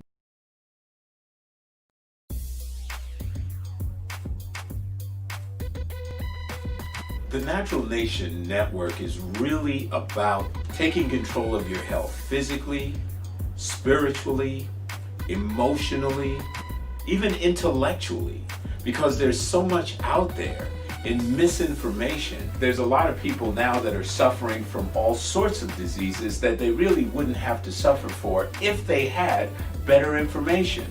And that's what we're here to do. Provide information that can save lives. The mind and the body are totally connected. Health can be really serious, and you know, sometimes we just have to lighten it up a little bit while we're still providing substantive information. And you know, my sort of mantra on the salsa dance floor is kind of similar. You know, I tell somebody, if you make a mistake twice, it becomes a move. Okay? Tune into Natural Nation every Tuesday at 11 a.m.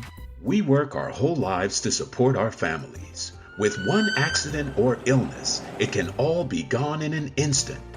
Now there's a smart, affordable way to protect your family. Go to findhealthbenefits.com and discover low-cost life insurance for as little as $2 per month. Add to that a tax-deferred annuity that can help you protect your assets and grow your money for retirement. Learn more. Go to findhealthbenefits.com or call 877-235-6094. A critical illness can strike without warning and wipe out your life savings. In fact, it's the #1 reason for bankruptcy. Find Health Benefits offers an affordable solution.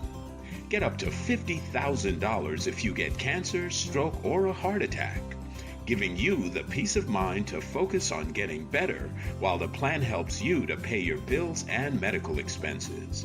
Learn more. Go to findhealthbenefits.com or call 877-235-6094. 66% of seniors spend more time shopping for cable TV than Medicare plans. Most say because it's just too confusing. Laws change every year. The wrong plan could cost you thousands and prevent you from seeing the doctors you want. Introducing FindHealthBenefits.com. Save time, save money, see specialists without referrals. Go to FindHealthBenefits.com or call 877-235-6094 for this informative brochure. Society is on the edge. Let's bring them back. Edge Radio, because truth still matters.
Welcome to this podcast, everyone. I'm your host, Big Mel. I'm with Stevie Ray.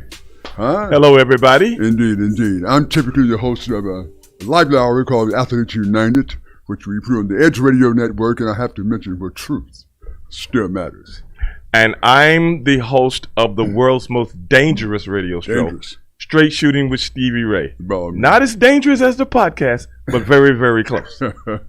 Very close. That's powerful. Because they let me do things like that. That's why they brought me in. They brought me to Edge to bring the edge. They bring the edge. Yeah, bring the edge. And to intimidate, Wait a minute. Wait a minute. That's a little bit stiff. To threaten various hosts. I like that word. Yeah, that's threaten.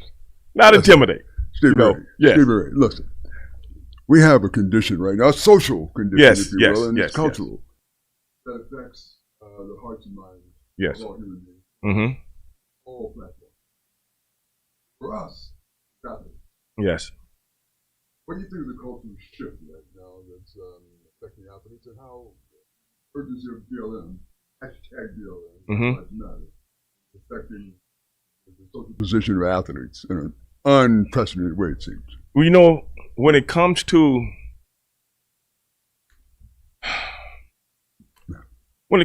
the plight of the African American here in the United States of America, nothing is more prevalent than the athlete. Sure. That we pay attention to, that this nation pays attention to, that the world pays attention to. You know that. Isn't that curious? You're a former athlete, just like myself. High level.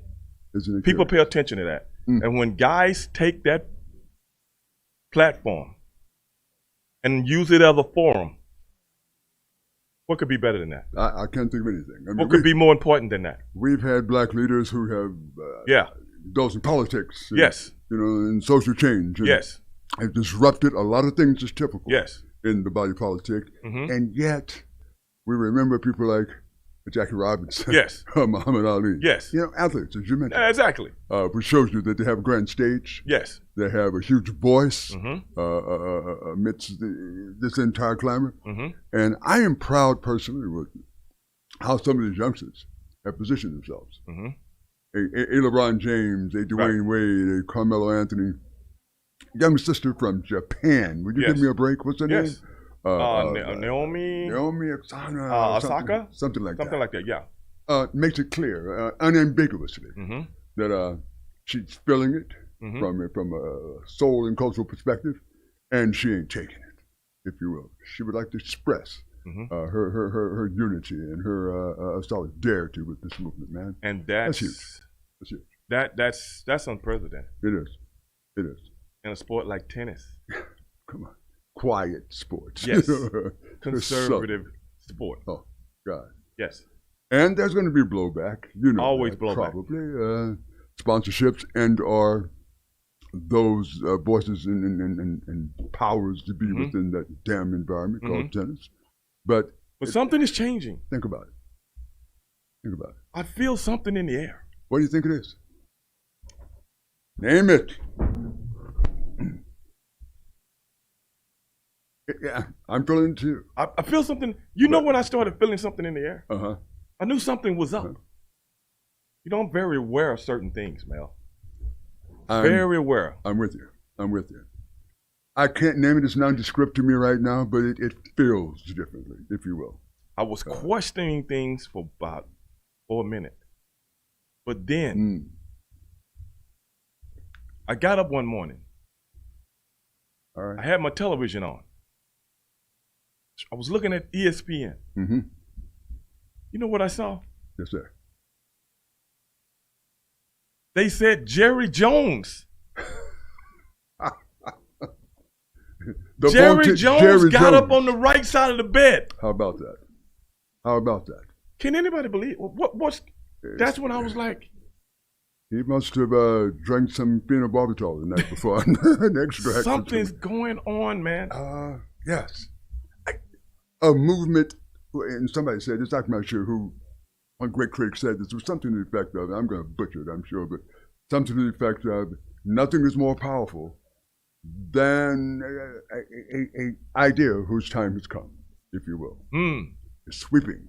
Well, that's what I'm feeling. That's what I'm feeling. And you know something, Mel? Yes, sir. I'm a part of it. Hmm. I'm a part of it, bro. Mm-hmm. I could report it. On a weekly basis. All right. I've been laying it down, Mel. All right. You out here touching with it. I have to come. You're touching with it? Yes. Yeah. You know what? Let me tell you something. Mm-hmm. I do 5 podcasts a week. 1 radio show.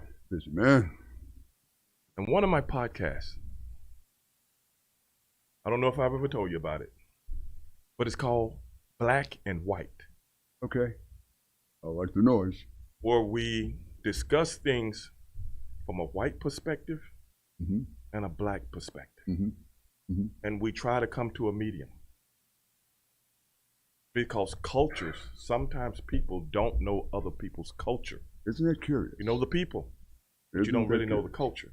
So when you start to question the culture, hard to question something that you really don't know anything about. Big fella, after 400 years. After 400.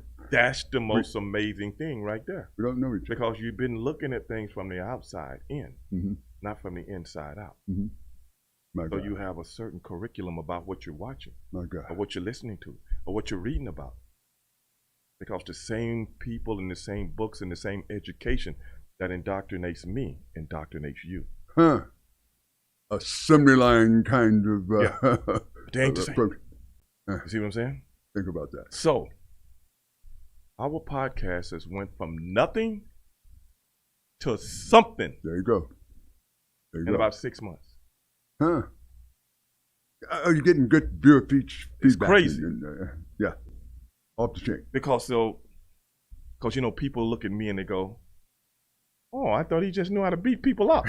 Well, no. Yeah, I do know how to beat people up, but I also know how to strategically beat you up. There you go. You know what I'm saying? There you go. Beating people up is an art form. Yes. You just don't get up and know how to do it. You know what I'm saying? You played basketball. Absolutely. You remember all the years of training? Sure. It's an art form. Some people just think you just roll out the bed and, no, brother, it ain't like that. It takes years of training. Oh, It takes man, years it's of mental. conditioning. It's psychological. It's all mental. Yes, it is. By all So means. you take all of that, take everything you've learned, take all your travels, all your meeting people all around the world, and you put that together. One big bowl of gumbo. Think about that. What you got. Because I see things for what they are. And I got an open mind. Black and white. Black and white. Listen, Stevie, several years ago, I stood in the streets of Sao Paulo, Brazil. Better you than me. Oh, well, yeah. I'm not standing in the streets Huge of Sao city. Paulo, Brazil. Huge city. You know what I'm saying? It's more than a notion. Yeah. I mean, you better understand where you are. Yeah, but you see that guy from the Olympics get robbed down there? Sure. You know, I'm like, several of them. By one guy. Listen, that's another discussion entirely. Okay. But I stood there understanding that, Okay. but for this little round rubber sphere in my hand, Right. that probably wouldn't ever be. That was the same thing in Brussels, Brazil. Yeah. Bruxelles, if you will, and Brussels, Belgium.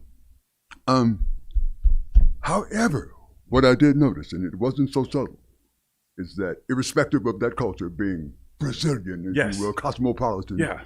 those who tended to suffer socially, those who tended to fall somewhere in the fulcrum of economics, look like me. A million miles away, man. Yeah. And they look like me, and they're dealing with similar kinds of social conditioning. Right. I think I became a sports sociologist at that moment, if you will.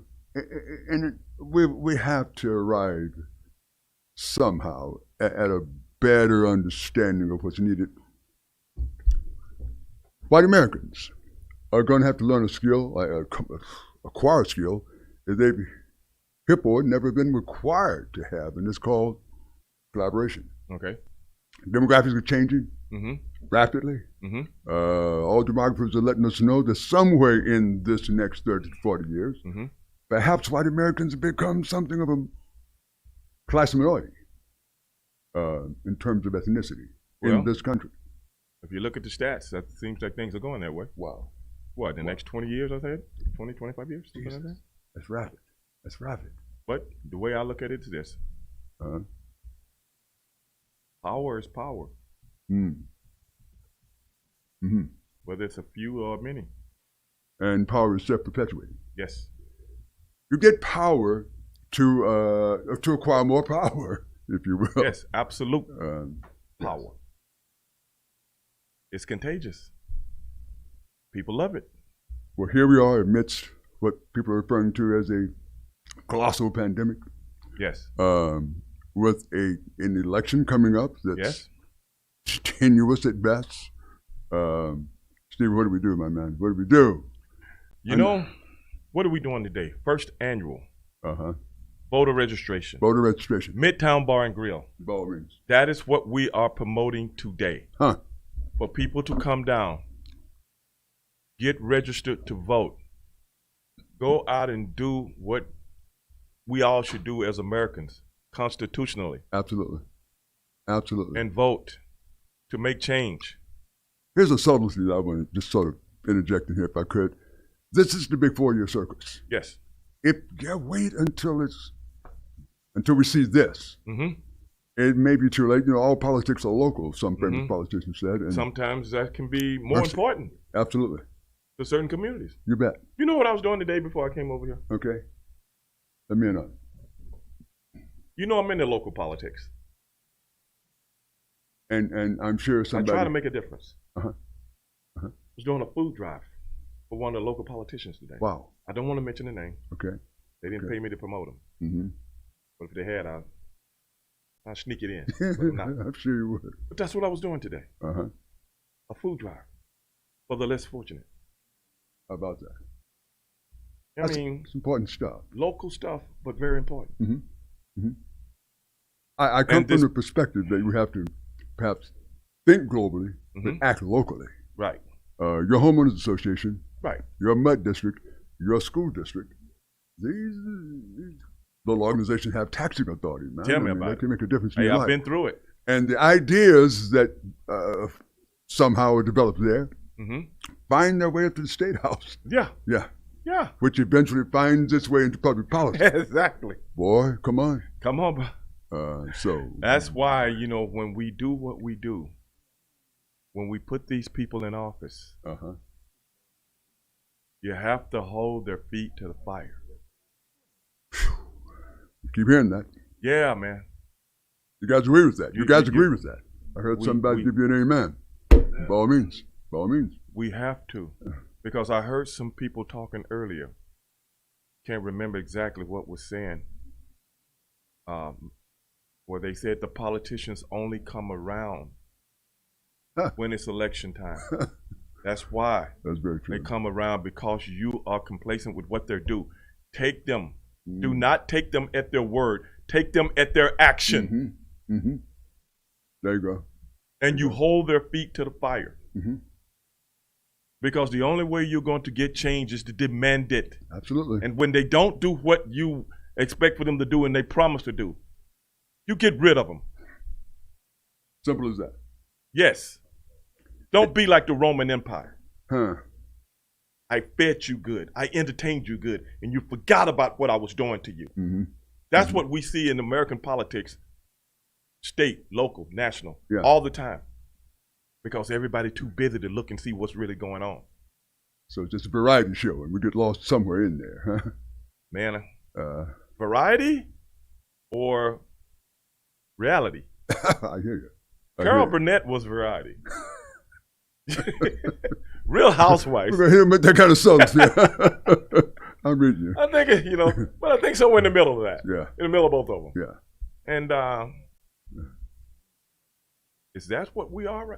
Is that what we are? Where we are right now? I think that defines us, sort of. It truly does.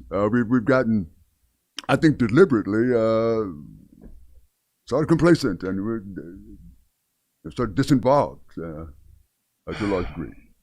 But it's set up that way. It's designed that way. Yes.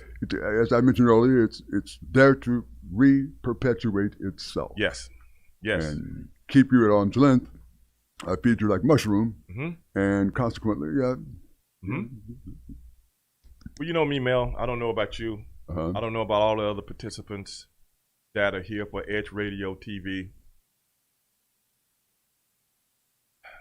I'm not wooed by the optics. I'm not, in essence, I'm listening. Mm-hmm. Mm-hmm. In essence, I'm comprehending. And in essence, I'm going to listen to what you say, and I'm going to remember what you said. There you go. You're not buying into the clown show. And when things don't take place, I will remind you. I love it. I love it. 20 minutes after the hour, we're talking with Big Stevie Ray Vaughan. I'm your Not host, Vaughan, Big Mel. And, but it's Stevie Ray. You really like Yeah. Stevie Ray. A lot of people used to call me that. Why not? I don't know, man.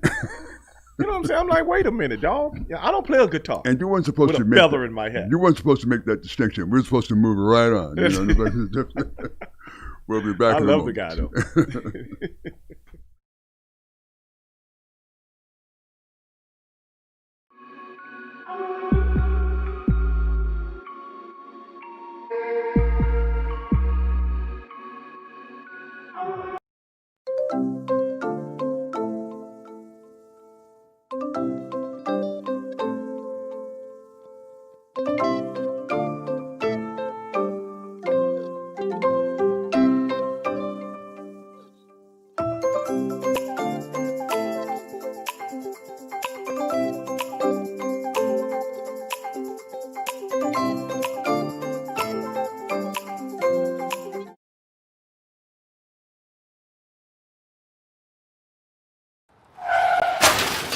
We've been out of control since we got hit back in March 2020. Mortality rates keep climbing. Infection rates go up and down and then back up again. How long will this go on? No clear answer. Will a vaccine even be effective as this virus continues to spread and to mutate? No clear answers there either. I'm a trained nutritionist, herbologist, personal trainer, behavior modification, and stress sciences expert. I'm also a COVID-19 and pneumonia survivor. I've watched the continuous wall-to-wall news coverage, and while yes, wearing a mask and social distancing are crucial now, you're not being given important tools that you need in order to fortify your first line of defense, your best line of defense, which is your own immune system. What's going on here? There are simple, affordable, and natural ways to help build your immune system to fight any virus or bacteria now, and it starts inside of you. That's why I need to invite you to join me for Beyond the Mask, an intimate talk about vital ways to immediately begin boosting your immune system. Are you worried about the potentials of a second wave? Are you concerned now that your immune system may not be strong enough? Let me show you now the changes that will allow you to optimize it. Let me show you how to maximize your exercise benefits in a 12-minute routine that you'll do every other day to easily increase your metabolism, strengthen your respiratory and immune systems, and give you better circulation throughout your body. Listen, sugar feeds both bacteria and viruses. Let me show you ways to kick that sugar addiction now and to get some weight off. Let me share with you keys to better nutrition that boosts your immune system. We are all under too much stress, and stress weakens your immune system. It single-handedly leaves you vulnerable to all kinds of health issues and infections because stress reduces your immune cell numbers and their ability to function. Let me show you tools that you'll easily integrate into your daily life now to naturally reduce your stress cortisol response. I also want you to know about some nutritional supplements that have been shown to naturally improve your immune system and your overall health. Since January, there have been over 700 studies released worldwide on the relationship between COVID-19 and vitamin D3 deficiency. You need to know why. You want to improve your own immune defenses now, want to take back your control? Sign up today for Beyond the Mask and join me as I give you information and tools to easily get you back on track towards a healthier overall immune system now.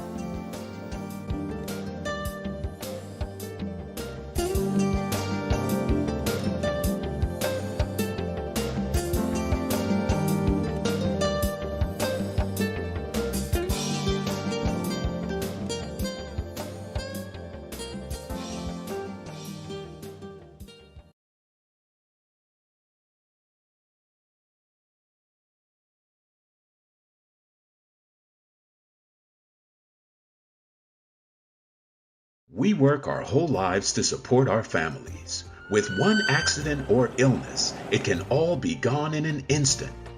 Now there's a smart, affordable way to protect your family. Go to findhealthbenefits.com and discover low-cost life insurance for as little as $2 per month. Add to that a tax-deferred annuity that can help you protect your assets and grow your money for retirement. Learn more. Go to findhealthbenefits.com or call 877-235-6094. A critical illness can strike without warning and wipe out your life savings. In fact, it's the #1 reason for bankruptcy. Find Health Benefits offers an affordable solution. Get up to $50,000 if you get cancer, stroke, or a heart attack, giving you the peace of mind to focus on getting better while the plan helps you to pay your bills and medical expenses. Learn more. Go to findhealthbenefits.com or call 877-235-6094. 66% of seniors spend more time shopping for cable TV than Medicare plans. Most say because it's just too confusing. Laws change every year. The wrong plan could cost you thousands and prevent you from seeing the doctors you want. Introducing FindHealthBenefits.com. Save time, save money, see specialists without referrals. Go to FindHealthBenefits.com or call 877-235-6094 for this informative brochure. Society is on the edge. Let's bring them back. Edge Radio, because truth still matters. America was established by immigrants, for immigrants. Those who came to escape religious persecution, bigotry, and hatred. Visionaries who came to start a life of freedom, but somehow we lost our way, enslaving people of color, destroying the land and culture of the indigenous people, and claiming ownership of land that our Creator made for all people to enjoy. What have we learned in 400 years? Sadly, the sickness of the past still plagues us in the present. Until those who choose to hate stop fearing anyone different from themselves, the disease will persist. But there is a cure. We must realize. I am the same as you. I bleed the same blood. I cry the same tears. I laugh the same laugh. I love the way you laugh. And want to be accepted just as you do. I may not be the same skin color as you. And I may not pray to the same God. But I am enough. But I am enough. But I am enough. Enough to be heard. Enough to be respected. Enough to be loved. Enough to be equal. Enough to make a difference. I am enough. I am enough. I am enough. I am enough. I am enough. I am enough. I am enough. I am enough. I am enough. Change is up to you. No matter your age, race, religion, or sexual orientation, take a stand. If you're in the presence of someone spewing hate from their heart, say something. Be vocal. Don't stand for that kind of ignorance. True change cannot be achieved with silence. Educate your family and friends who want to help but aren't sure how. It's time to stand up and become the change we want to see in the world. Together, we can make a difference.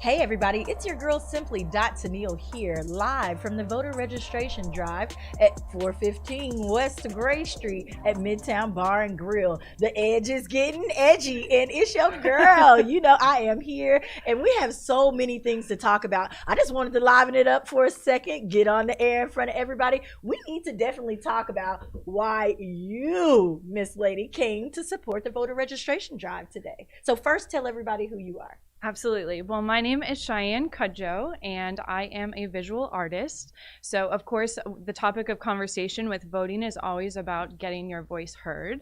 And that's also the same with visual arts, just in a different way. A lot of times with visual arts, you're speaking without words, but it's just as important to express yourself, both at the voter booth as well as in your individual life. Express yourself. Yes. Y'all know that I am phenomenal at that. I'm just saying, I do exactly that every day. I can't help but be myself, and I definitely want my voice heard. I want each and every one of you to take this super serious right now. You know, we tried to get lots and lots of, you know, the young kids, the first timers out to register to vote, because really that is a super duper important part. Oh, you know, absolutely. We're on the verge of, you know, the economy crashing and all different types of things. You have to have your voice heard so that you can survive through these times. The politicians that you put in place right now will be those very people who make the decisions. Every single decision that has to do with whether or not you're going to jail for, you know, pickpocketing such and such because you didn't have money to pay your bills. Yeah. Like, that is exactly how it works. Yeah. If those people are not on your team, you need to make sure you vote for somebody who you can hold accountable for not doing the things that they say that they're going to do. That is one of my platforms that I stand on. Start holding these people accountable. It doesn't matter to me which way you vote. I want you to get out there, let your voice be heard, and have a little fun with it. And that's what we're going to do with this lady right here. She said she's a visual artist. So tell us a little bit about what it is you do and why you feel it's so important to be able to express yourself not only through words, you know, but you got to put those ballots, right? Yes. So tell us a little bit about how you express yourself through art. So I'm all about raising awareness and increasing consciousness, and I do that in visual format. So a lot of my work, I decide to use either watercolors or Is that your favorite?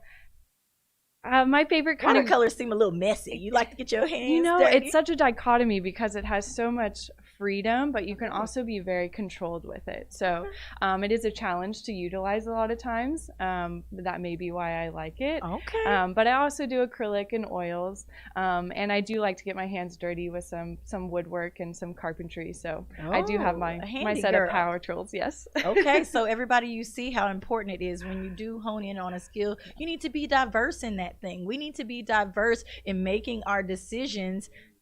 Listen to me. It is so important that you do your own research. I'm in media, as you can see, but I can't believe half of the things that other media things put out there, right? Oh. You have to go and do your own research. You need to know who's actually out there working.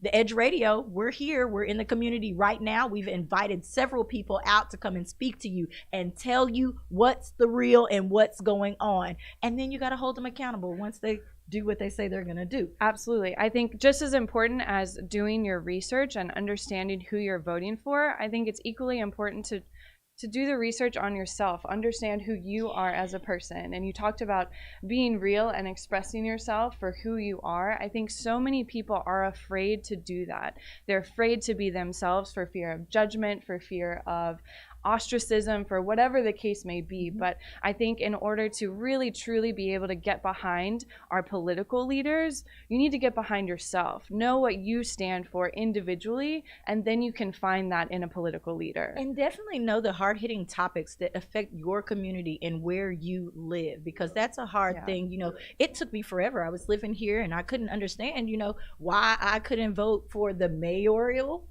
campaign, you know, what's going on. But I actually live outside of the city limits up near Tomball, so you know they don't allow us, but it took research to be able to find that out. I was confused. If you're feeling any of that kind of confusion, I'm sure that one of these shows here at the Edge, because we have something for everybody, one of these shows will get you to the place that you need to be. So we're going to keep talking about art. You know, kids are back to school, whether it's virtual or, you know, in classroom.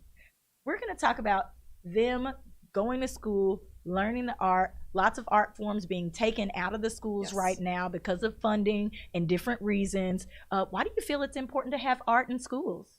Honestly, I think it's the most important, especially with the younger generations. Their vocabulary and their ability to express themselves verbally is not quite there yet, but even as a young kid, you're able to draw exactly what you're feeling. So to take out the arts, whether that be visual arts, whether that be music or theater, the ability to express themselves in lots of different ways, I believe is critically important. And giving them different modalities to do that, because again, everybody is different and not everybody communicates the same way.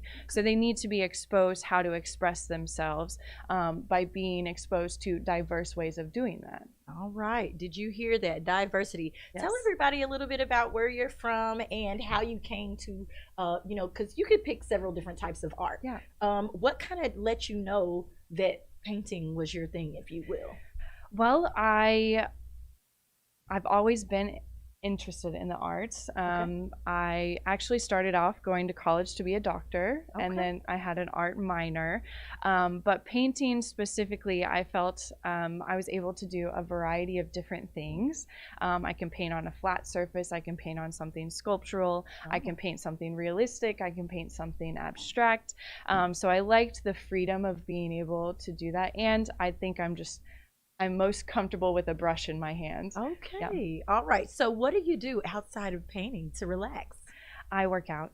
Oh, well, all right. Y'all can't see behind this podium, but girlfriend is working it, okay?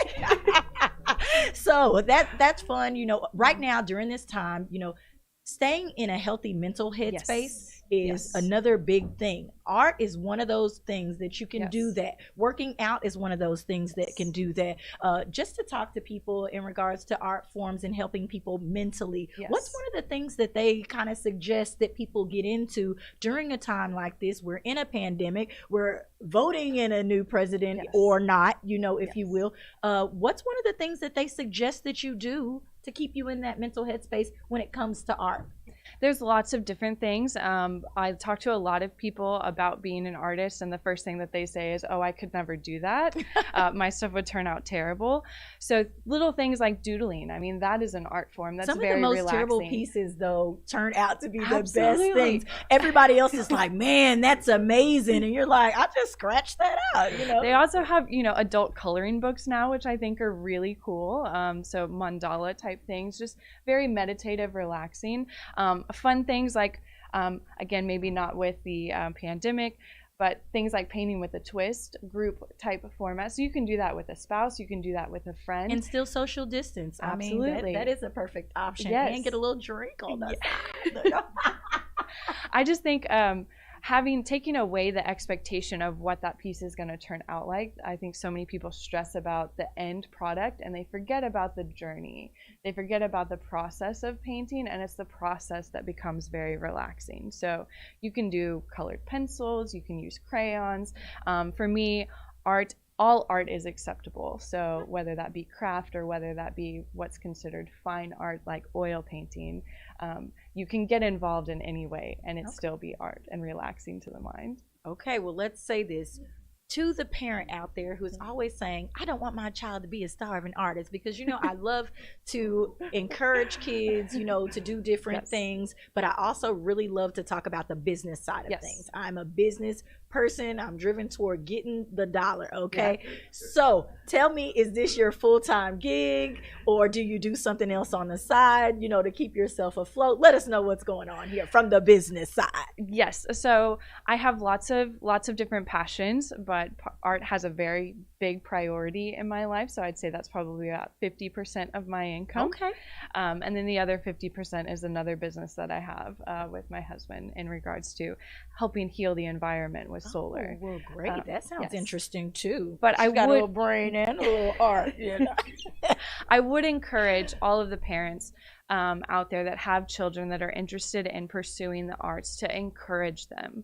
I am working very, very hard to get rid of the mindset of a starving artist, because that is what it is. It is a mindset. Okay. There are so many arts out there, and art is being sold every single day. So the ability to make money in the arts is there.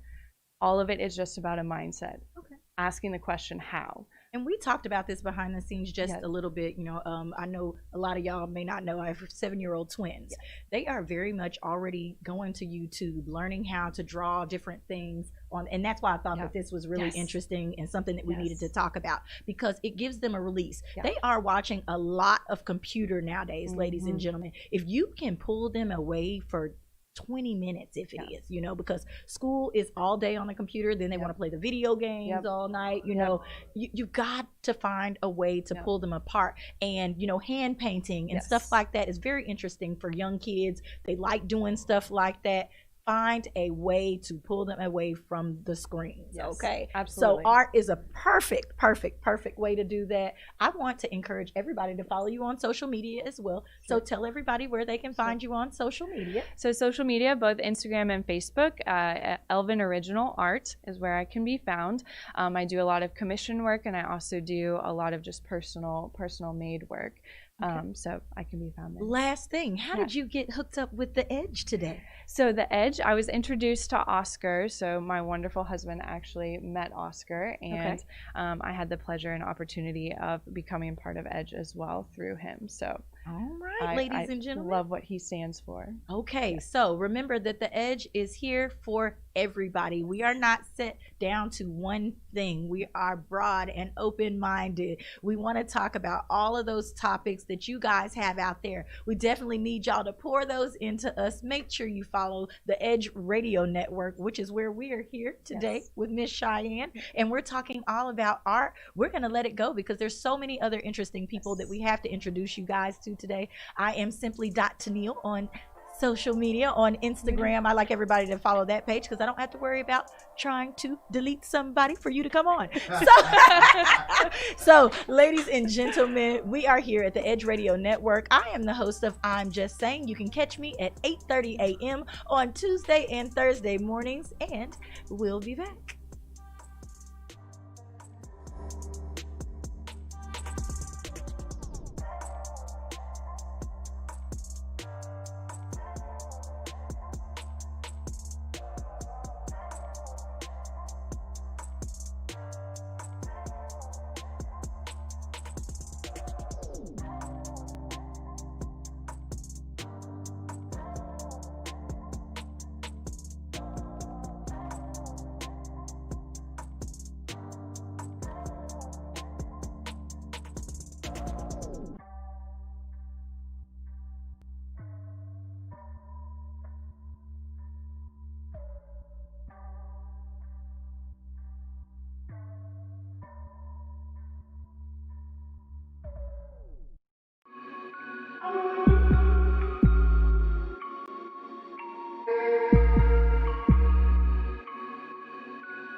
This is former Rocket Robert Reed. This is Mel Jewell of Athletes United. And we want to talk to you about our new program and podcast. We're talking about former athletes who are doing a lot of things in the community. Various athletes in various sports. Swimming, track, soccer, football, baseball, you name it. Former and current athletes here in the greater Houston area. All promoting wellness, health. All promoting that which makes us all better. Of Edge Radio, truth still matters.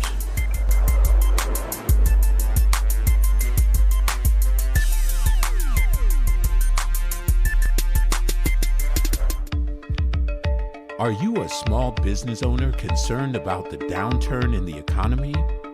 Top business leaders like Mattress Mac and Warren Buffett will tell you that now is the time to promote your business more than ever. People need your services. Your business needs an edge. Learn about special advertising packages for small businesses right here on Edge Radio. find out more, give us a call at 281-744-0446. That's 281-744-0446. EDGE, because truth still matters.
When people stop talking to each other, society is on the edge. Let's bring. America was established by immigrants, for immigrants, those who came to escape religious persecution, bigotry, and hatred. Visionaries who came to start a life of freedom, but somehow we lost our way, enslaving people of color, destroying the land and culture of the indigenous people, and claiming ownership of land that our Creator made for all people to enjoy. What have we learned in 400 years? Sadly, the sickness of the past still plagues us in the present. Until those who choose to hate stop fearing anyone different from themselves, the disease will persist. But there is a cure. We must realize. I am the same as you. I bleed the same blood. I cry the same tears. I laugh the same laugh. I love the way you laugh. And want to be accepted just as you do. I may not be the same skin color as you. And I may not pray to the same God. But I am enough. But I am enough. But I am enough. Enough to be heard. Enough to be respected. Enough to be loved. Enough to be equal. Enough to make a difference. I am enough. I am enough. I am enough. I am enough. I am enough. I am enough. I am enough. I am enough. I am enough. Change is up to you. No matter your age, race, religion, or sexual orientation, take a stand. If you're in the presence of someone spewing hate from their heart, say something. Be vocal. Don't stand for that kind of ignorance. True change cannot be achieved with silence. Educate your family and friends who want to help but aren't sure how. It's time to stand up and become the change we want to see in the world. Together, we can make a difference.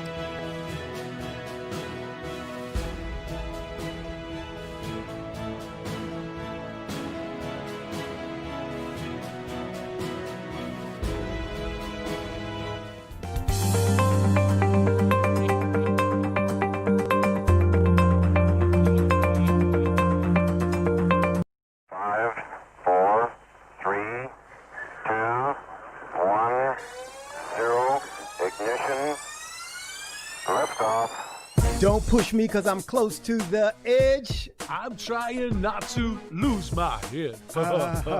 Hey, this is the Talk About Unity show where I bring the talk. And I bring the unity. And together we talk about unity. Unity is what matters. Come on. And right now in our country, that's what we've got to do. So we do that here at Talk About Unity on the Edge Radio Network. Be with us every week. It's going to be awesome.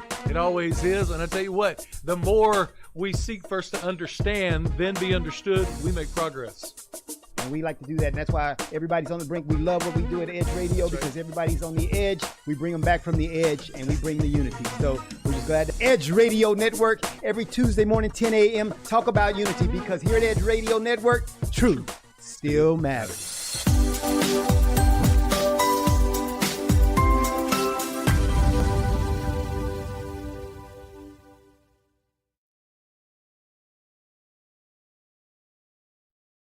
Hey, 大家好，我是傅凯，这是我的好朋友 Chris Holland。I'm Chris Hollins, your Harris County Clerk. Yes， 9月26号礼拜六下午4点钟以后，你可以到我们这个 Midtown Bar and Grill， 这是城中间有一个酒吧，我们大家来庆祝，我们可以来做选举，可以就是 register， 也可以注册，然后选举，然后我们有一些画展，有些音乐表演现场，所以大家不要忘记了，最好赶快来参加我们的这个很好的节目，还有很好的意义，所以大家可以一起见面谈一谈选票的事情，然后的话，大家可以享受音乐、食物，还有画艺术这方都集中在一起呀。不要忘记了，9月26号礼拜六下午4点钟以后到10点。Hope to see you there. Yeah， 谢谢。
Good evening. We're live in the Midtown Bar and Grill in beautiful downtown Houston, and I'm joined today by Mr. Carlin and Mr. Richard. How are you two today? Oh, we're great. Good.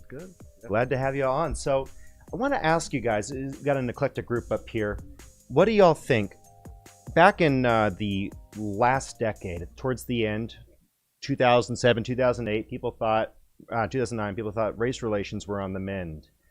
Do you think that things have changed decade to decade? And if so, how and why? How can we correct course if we need to? I'll start with you, Mr. Carlin. Okay, yeah. Oh, I've definitely got an opinion on that. Of course, I'm the executive director of Erase Race, which is a concept I came up with a few years ago where I said race is the villain and we kind of need to do away with that concept. And so I've been analyzing this definitely over the last decade and more. And while people have seen some improvement, I think people have had high hopes when once President Obama was elected, thought all things were changing. But I kind of saw this subculture that was developing where every decade I noticed that we had some riots. The tension would come up and it'd go back down. And that was still the trend even under President Obama. And we had several incidences, racial incidences during the Obama tenure. And so I've seen it continually on, and it's been going up. And then, of course, in 2016 with the election of President Trump, it continued to just escalate. And so I think we kind of got here through a series of events and our history that has not been corrected. There are a lot of things, and a lot of it has to simply do with the interaction that we failed to have. In other words, we legislated the things that made us integrate, but we never really built the relationships necessary between each other to go forward in our country. So I don't think we've really made the progress, and now is another opportunity for us to do that. And Mr. Carlin's a deep thinker. I love listening to your show, Erase Race. It's always phenomenal. Mr. Richard, what do you think? Do you think we're getting better, or do you think we're getting worse? Well, I've been around, I think, longer than everybody up here, and I was a cop in Miami in the 60s. I worked for the Miami Police Department. So I went through the racial tension that was down there in 1968. I don't think the core problems have ever changed since then. And I think... What would those core problems be? Well, the core problem is that, I mean, currently we have a middle class that's disappearing, but I think with the black race,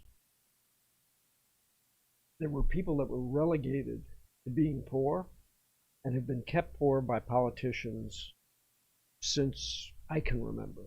How have politicians been keeping people poor? It's an interesting claim. It's amazing that our politicians are living in 6,000 square foot homes and they have bodyguards and they drive fine automobiles and they go to Congress and they get all this money allocated for places like Miami and Baltimore and Detroit. And yet that money disappears and they continue to live the good life, the politicians that have no term limits. Mm-hmm. And the people that are on the street stay on the street. They don't get any benefit out of it. And everything becomes political. Politicians on both sides, some have good ideas, some have bad. I've always thought that school choice was a great idea, but every time it comes up, it somehow gets beaten down. Mm-hmm. And I think when Obama became president, what it did is it gave great hope to the black race that a black man could be president. However, he got there and he didn't do anything for the black race that I could see. Well, with a lot of these politicians, and that's an interesting point, a lot of these politicians, what I see them doing is, and I saw your face light up. I want to get your reaction to that in just a minute. Yeah, you were moving. I want to get your reaction. I want to get your reaction. But I'll throw my 2 cents in here. And I love these conversations. If you guys don't tune in to When Opinions Collide on Thursdays, 11 to 12, we have these conversations all the time. But my limited experience and take, my research is just kind of points to, I think if we are dividing people based on superficial external characteristics, anytime you divide people based on not on values or beliefs, but you divide and group by superficial external characteristics, you are going to put someone in the hole. If you value people as God-imbued, valuable people, God imbued this value into the human being when he created us, if you don't have some sort of sense of a higher power. There was someone in, I forget if it was Uganda, I forget the nation, but he said, he's an atheist, a strong atheist, but he said the Christian moral that there's something, anything that says there's a higher value would save our country. And that country's gone further and further. We have to have some sort of higher value to seek. And I think you have to judge people on who they are as opposed to what they are. The content of the color, or the content of the character, not the color of their skin. But I want to come back to real quick. Okay, yeah. Because I saw your face. I want to advance this conspiracy theory because it plays off of what he was saying. And he was basically, that these people, the politicians, are there for themselves and the poor people stay poor and everything kind of stays the same. I want to advance that this way because I really think that's very much true. Because one of the things, and I blame public education for not giving us more critical thinking so that we really think deeply about these things and we can begin to make assessments based on reality. And so public education created us where we just kind of said, okay, yeah, just keep moving on, and we never have grown. But every time an issue, and one that we agree on 100% comes up, something distracts us. And I'll give an example, one that he used. He talked about term limits. I have never met an individual yet, and I've done this and I've asked people, what do you think about term limits? 100%. So there might be somebody here that says, I'm not for term limits, but 100%, everyone agrees on that. So the American people agree 100%.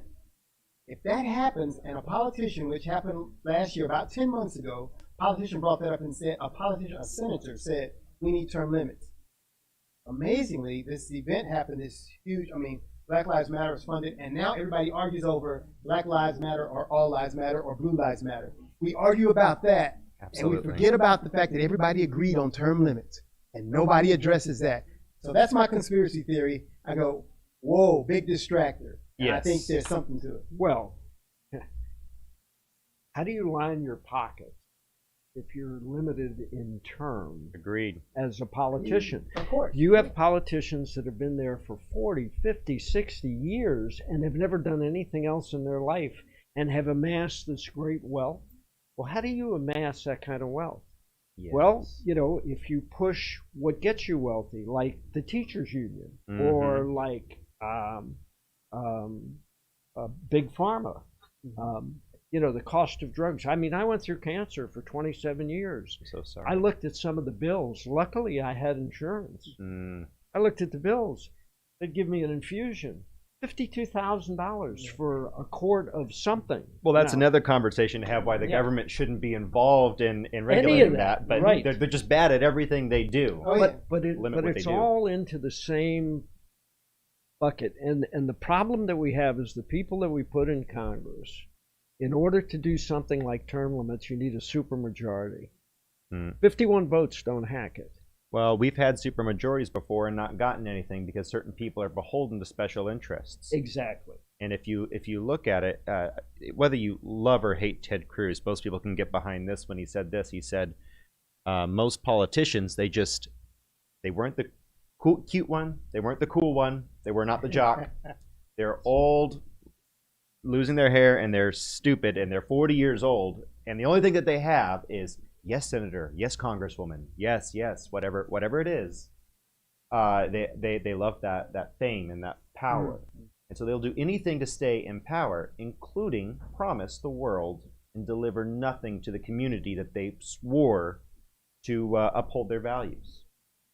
That's true. And on the ideology side of that, there's a author, Isabel Wilkerson, who wrote a book called Caste, The Origin of Our Discontent.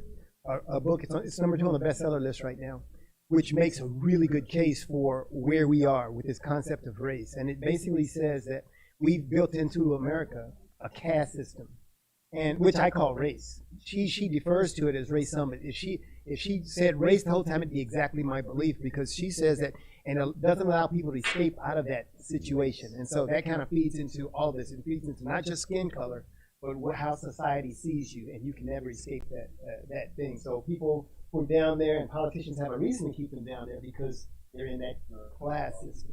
So. And I forget who said this, but it was about the Greco-Roman Empire. They said the moment that people realized that they could vote themselves money was the doom of that democracy. I mean, we don't live in a democracy. We live in a democratic republic of representation to avoid that. To avoid the minority being overruled by the majority.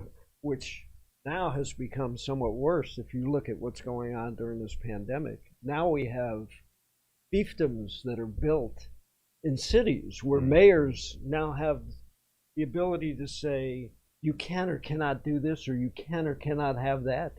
Cuomo came out the other day and he said, because he hates Trump, but he said, I don't believe what he says about a vaccine, so he's going to hold 8.5 million people in New York hostage until he's sure that this drug is okay for them.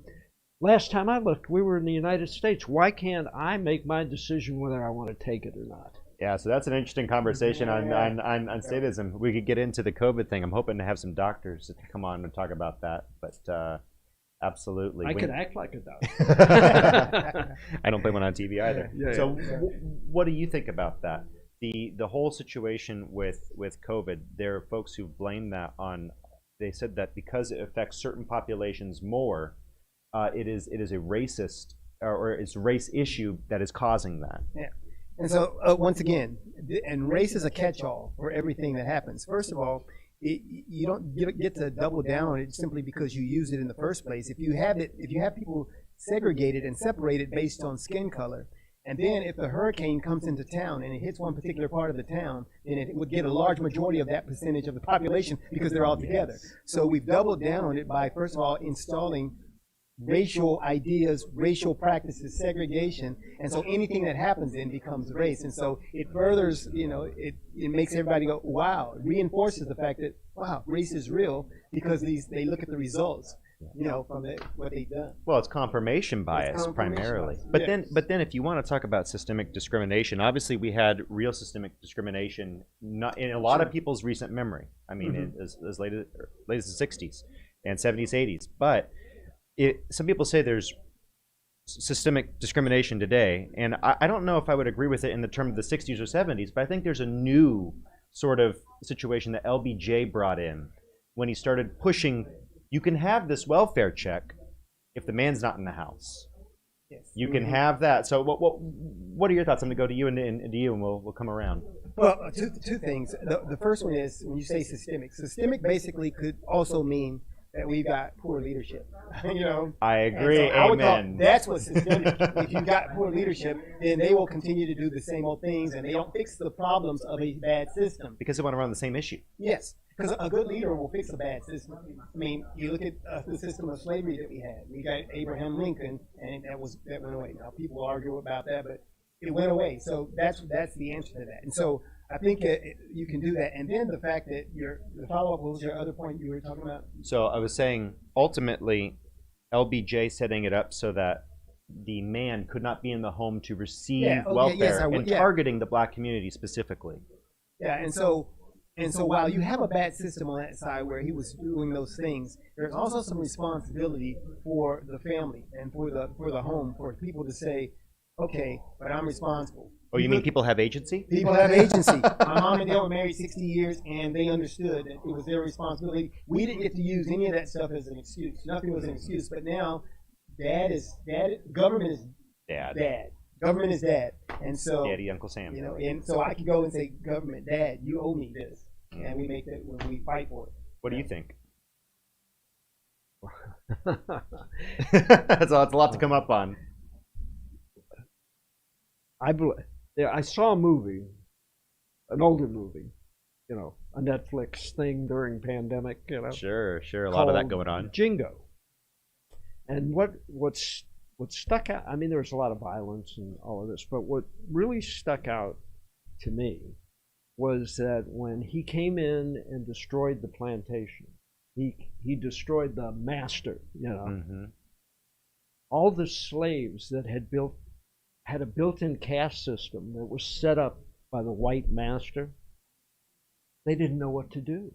They were freed, but they had nowhere to go and nothing to do. And what I think politics has done is they're created that same caste system like with LBJ. The more children you have, the more welfare you get. But you can't have a nuclear family. We want a voting block. And so now you have these children that have no father figure, and you create this voting block problem. Yes. So this is a really interesting conversation. I think I don't know if we're coming up on a break, and who knows? We may or may not be back when this commercial break is done. We're just sort of rotating through. I think Vince said we're done. Vince says we're done. So I want to thank you both for coming on. How can people reach you? Oh, hey, I'm at Erase Races on Facebook, Twitter, Instagram, and I'm at eraseraces.com on the website. Go there and get ready to think critically. All right, Richard, 20 seconds. Where can people reach you? I only have like home phone numbers. Well, don't do that. Don't do that. Don't do that. So, he's 75. I mean, what do you expect? Well, my name is John Arthur Fiala. I am with When Opinions Collide. You can find us here at this station on Thursdays from 11 to 12 now, at Opinions Collide on the Twitter. Thank you all for joining us, and you have a wonderful evening. Come join us at the Midtown Bar and Grill. We still got some party left tonight.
大家好，我是傅凯，这是我的好朋友 Chris Holland。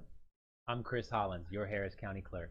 Yes， 9月26号礼拜六下午4点钟以后，你可以到我们这个 Midtown Bar and Grill， 这是城中间有一个酒吧，我们大家来庆祝，我们可以来做选举，可以就是 register， 也可以注册，然后选举，然后我们有一些画展，有些音乐表演现场，所以大家不要忘记了，最好赶快来参加我们的这个很好的节目，还有很好的意义，所以大家可以一起见面谈一谈选票的事情，然后的话大家可以享受音乐、食物还有画艺术这方都集中在一起呀。不要忘记了9月26号礼拜六下午4点钟以后到10点。 Hope to see you there. Yeah， 谢谢。 We work our whole lives to support our families. With one accident or illness, it can all be gone in an instant. Now there's a smart, affordable way to protect your family. Go to findhealthbenefits.com and discover low-cost life insurance for as little as $2 per month. Add to that a tax-deferred annuity that can help you protect your assets and grow your money for retirement. Learn more. Go to findhealthbenefits.com or call 877-235-6094. A critical illness can strike without warning and wipe out your life savings. In fact, it's the #1 reason for bankruptcy. Find Health Benefits offers an affordable solution. Get up to $50,000 if you get cancer, stroke, or a heart attack, giving you the peace of mind to focus on getting better while the plan helps you to pay your bills and medical expenses. Learn more. Go to findhealthbenefits.com or call 877-235-6094. 66% of seniors spend more time shopping for cable TV than Medicare plans. Most say because it's just too confusing. Laws change every year. The wrong plan could cost you thousands and prevent you from seeing the doctors you want. Introducing FindHealthBenefits.com. Save time, save money, see specialists without referrals. Go to FindHealthBenefits.com or call 877-235-6094 for this informative brochure. Society is on the edge. Let's bring them back. Edge Radio, because truth still matters.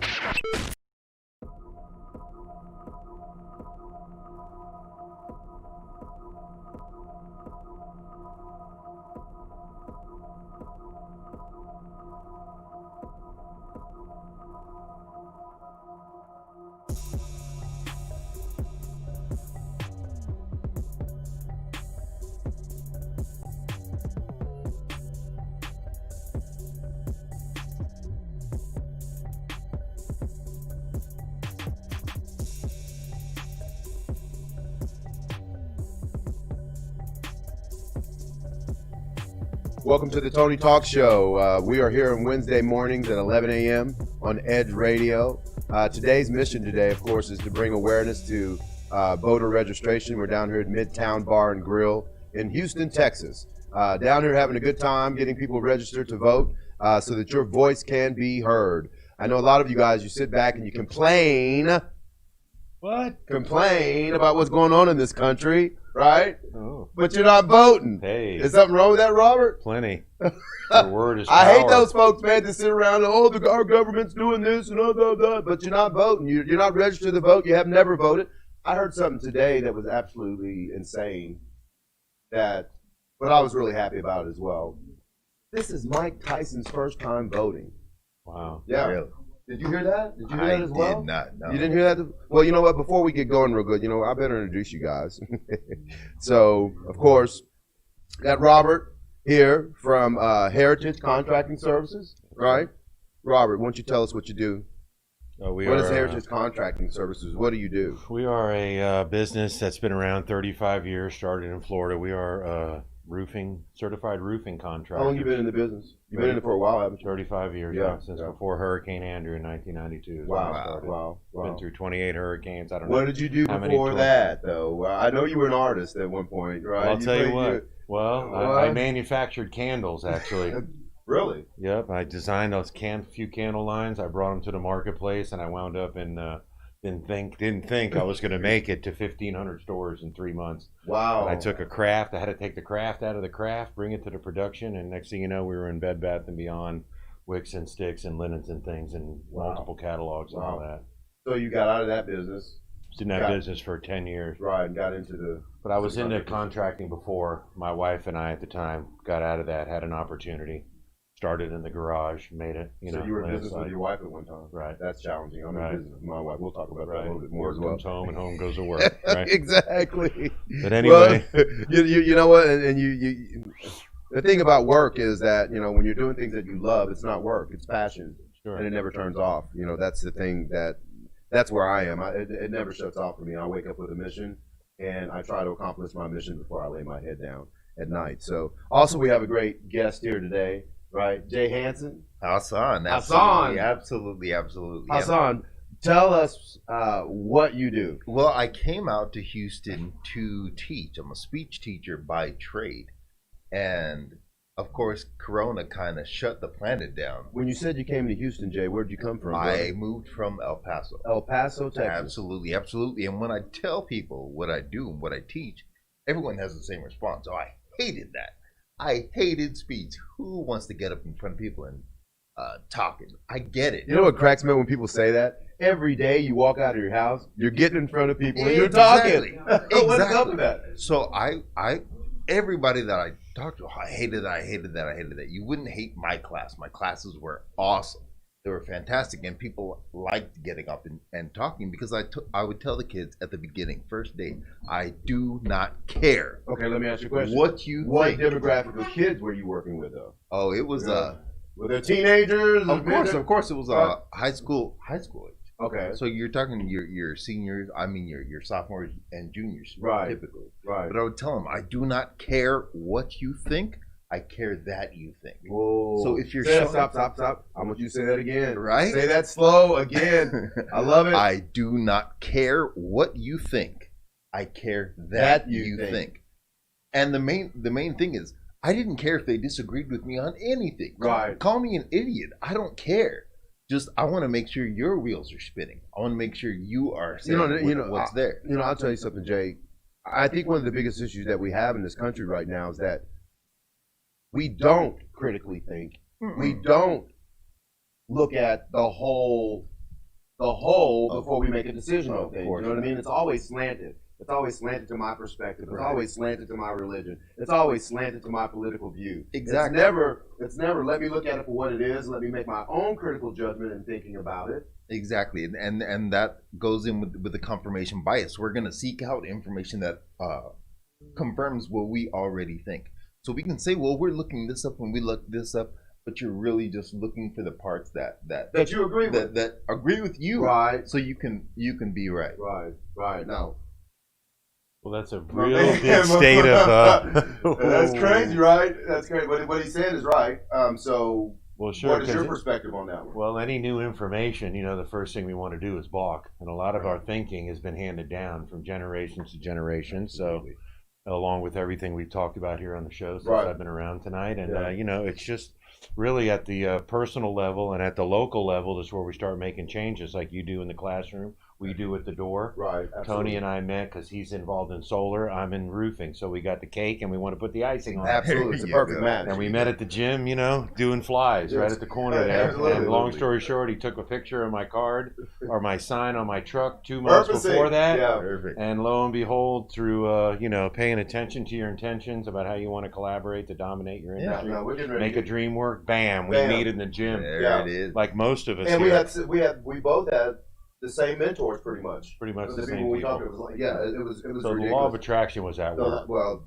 What people don't understand, again, guys, today what we're actually talking about is we're talking about human optimization.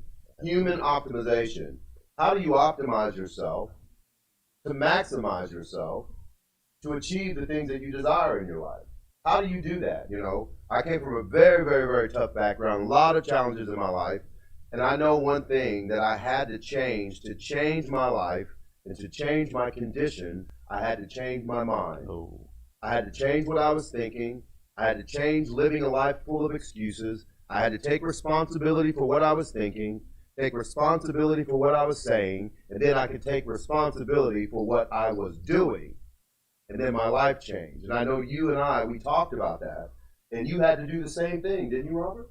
Well, I grew up in Miami in the 70s. I mean, if you don't think Tony Montana and all that stuff is real, if you ever see those documentaries. When I talked to him in the gym, Jay, he was like, he told me how he used to live. I was like, are you serious, man? Yeah. You're not even supposed to be in front of me right now. You're supposed to be in prison or dead. One of those chopped up in the last Absolutely, you know. So to be able to see someone come from that type of lifestyle, because you know in that game, there's only two ways out. That's it. They play jail for and keeps. death. And sometimes you might get jail and death. You're right. That's it. And it'll be a blessing if you get locked up so you can get a chance to get out. But you still don't have to go down that road. Right. Sometimes we're products of our environment. Sometimes it's peer pressure. Right. I've been through a lot of heartaches in my life and ups and You downs. talk to me a lot about stinking thinking.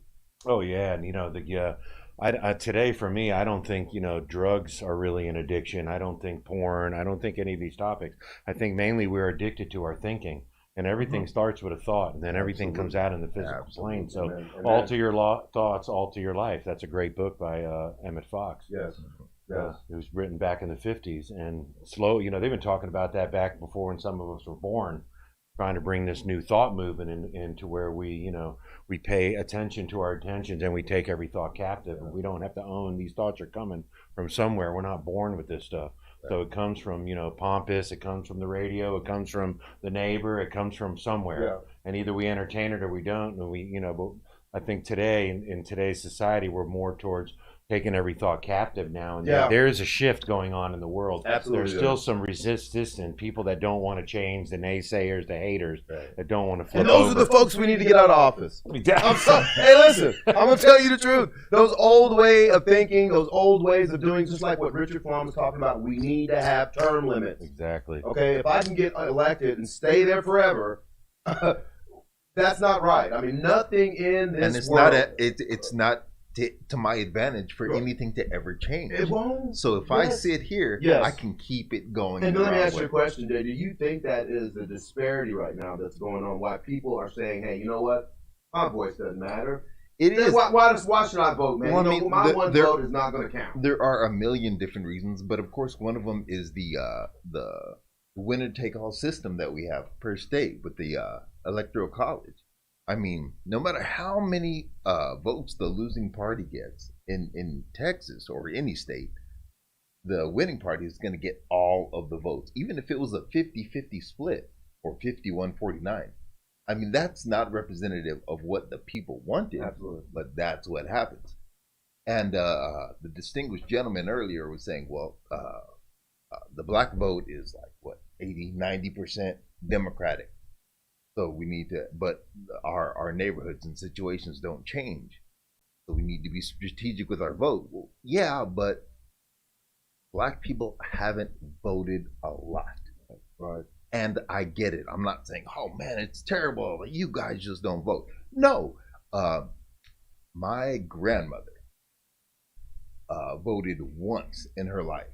Once. Now, she was a sharecropper in Georgia as a little girl. Wow. Then moved to New Jersey in the Right. Great Migration. Right. So she came up through all of it. So she votes for Kennedy. She was like, he's going to do something. And they shoot him. Right. And she says, So now- okay, yeah. I get it. Yeah. I get what you're going to do. If someone's going to do something, you're going to get them out of it. Right. So I get feeling disenfranchised and feeling Absolutely. helpless. But the one thing that you were saying is we've got to get rid of all this old thinking and old habits. I love the young generation right now. I absolutely love the young generation because they are doing something. Well, you know, they're questioning the way we're doing things. They're questioning critically it, questioning and they're it. demanding answers. They, to and they those should questions. demand answers, you know. And the thing about that is that I love the fact that they're questioning the way we're doing things. Absolutely. But they're questioning it in a way where they're saying, hey, you know what? There's a better way. There's a new solution. There's something else we could be looking at. Well, I have a problem when we're not looking at things the proper way. Right. And I believe to look at things the proper way is we have to look at things from a human perspective, not a black, not a white. We talk about this all the time in the gym. What you're like, all lives matter. Every single one of them, you know. And I have realized that, you know, in my business, I have a diverse line of employees, if you will. I have black, white, short, tall, fat. It doesn't matter. You know, I'm hiring people based off of their character and their ability to do the job. That's all I make my decisions based off of. I don't care what kind of car you drive, what neighborhood you live in, who your mama and your daddy was. It doesn't matter to me. What matters to me is what is the color of your character. Are you going to bring positive energy to my company? And are you going to progressively think and help us to become better every single day? And I know that's one of the reasons why you and I connected on business, because you have the same principles, same philosophy. And of course, and the gentleman that was speaking here earlier about, you know, the higher power, the universal pull, the you know, the definition of humility, having sense of receiving something through God's grace, that we are not the end all, that we are co-creating. There's a bigger thing with going the on here. right. We're creating with the creation. So stop worshiping so much the creation, but let's worship the creating. As we come together in a country divided and feel separate. Why would a man sit home today and it would be easy for him to say, you know, my vote don't matter. I'm going to go here. You know, the greatest when time it is there is is power in one vote. Sure, absolutely. We have to stand for something, or we're going to fall for anything. Absolutely, So, it's the truth. You know, it's the truth. And right now, we need to draw the line in the sand and say, this is what I stand for. This is what I believe in, and I'm not going to compromise on that. You know, I believe in unity. I believe that we all should have an opportunity to wake up in the morning and create the lives that we desire. And we live in a wonderful country where that possibility is there for us every single day. But once again, we have to understand who we are, you know, and until you really know who you are and where you fit in this world, how are you going to play a role in this world? How do you do that? You know, you're working with kids, you've worked with kids, right? And so you're nurturing them up, you're growing them up through speech. Yeah. And what do you think is the biggest, because I talk to so many people and they're like, Tony, you know, I have such a great fear of speaking, public speaking. Of course, you know, and that's why do you think one of that the is? first. That's one of the first things we go over. We go over just about everything, like first day. Like, you guys do not want to get up in here, and I get that. I absolutely. But the reason you don't is because you're hyper aware of what other people may be thinking, but they're not thinking about whatever they want to think. People are going to think what you tell them to think, and. Do you think that's wrong or right? As soon as I say that, I always see the looks.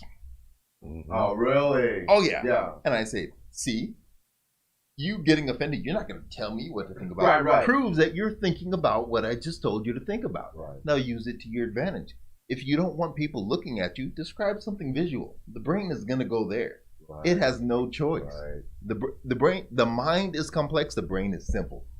You tell the brain what to do, it does it. It's going to. Well, you know, that's and that's what we talk about through human optimization. You know, understanding the laws of your body. Absolutely. You know, there are certain laws that govern your mind. There are certain laws that govern your body. There are certain laws that govern this whole existence that we live in. Right. And for you to understand those laws and learn how to master those laws, then you can manipulate and change your life into anything that you desire, and you can help as many people as you desire to help. But at the end of the day, you got to know who you are and know why you are.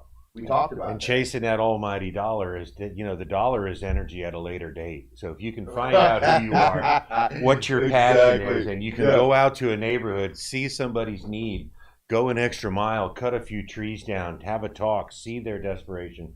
I mean, the hurricane hit over there, and where I live, the power went out for 3 or 4 hours. Where we live. Yeah, absolutely. And it's like, I'm 200 miles from this, and the grid went down over here. Guess what, Robert? We're all connected. Nobody wants to see that. Yeah, nobody wants to see it. But I'll tell you, after the tornado ended and everybody came out of the storm shelter to see the reality of it all, then you started seeing people come from everywhere who didn't want to hear nothing about a pandemic. So when you knocked on their doors, you were down in Lafayette, down in Lake Charles. Did they ask you what your religion was? Did they ask you what your political didn't look at my color was? Were they happy to see that you were there to help them? That's all that mattered? I mean, when the Good Samaritan group down there said we need flashlights and all that, and then you go there and they're like, well, here, I say, here's the flashlights. They're no, follow us. Wow. They wanted you to get the experience. Not that you give it to them and then they give it to them. You go to the door and you see the need and you give it to them, and it's It's what you're seeking your whole life. Amen. It's, Amen. it's There helping you go. others. Amen. It's not the self-seeking. And Jay, you know what, Jay? Right now, you're with Edge Radio, right? That's right. You're the account executive for Edge Radio. Absolutely. So, what is your mission now with Edge Radio? Well, to help people out, to solve some of the problems that people have. They want to be able to reach different people. Yeah. That's what we're going to get them to do. Right. So we're all about solutions here at Edge Radio. We want to bring you in. We want to bring consciousness. You know, truth matters here at Edge Radio. We will always tell you the truth. You know, we talk about my job is to tell you the truth. Your job is to make a decision to see if that truth fits in your life and if it fits for you. So, you know, once again, we're really glad to be here. We're glad that you guys are here with us. This is Tony Talk Radio, talking about human optimization. Once again, we're here Wednesday mornings at 11 a.m. Robert, thank you so much for coming through. We appreciate it, brother, and sharing your wisdom and your knowledge. Thank you. Mr. Hassan, you got it, bitch. It's a blessing, brother. Thank you so much. Thank you for what you do. Yes, sir. Not only for our communities, but also what you're doing for Edge Radio. We really appreciate it. Absolutely. Okay, are you registered to vote, baby? Of course. Excellent. Are you registered to vote? Absolutely. Excellent. So am I. Everybody get registered to vote. It's our time, November 13th. Time for change. Amen? Amen. Amen. Tony Talks Radio, Wednesday morning, 11 a.m. Edge Radio. The truth matters. Stay tuned.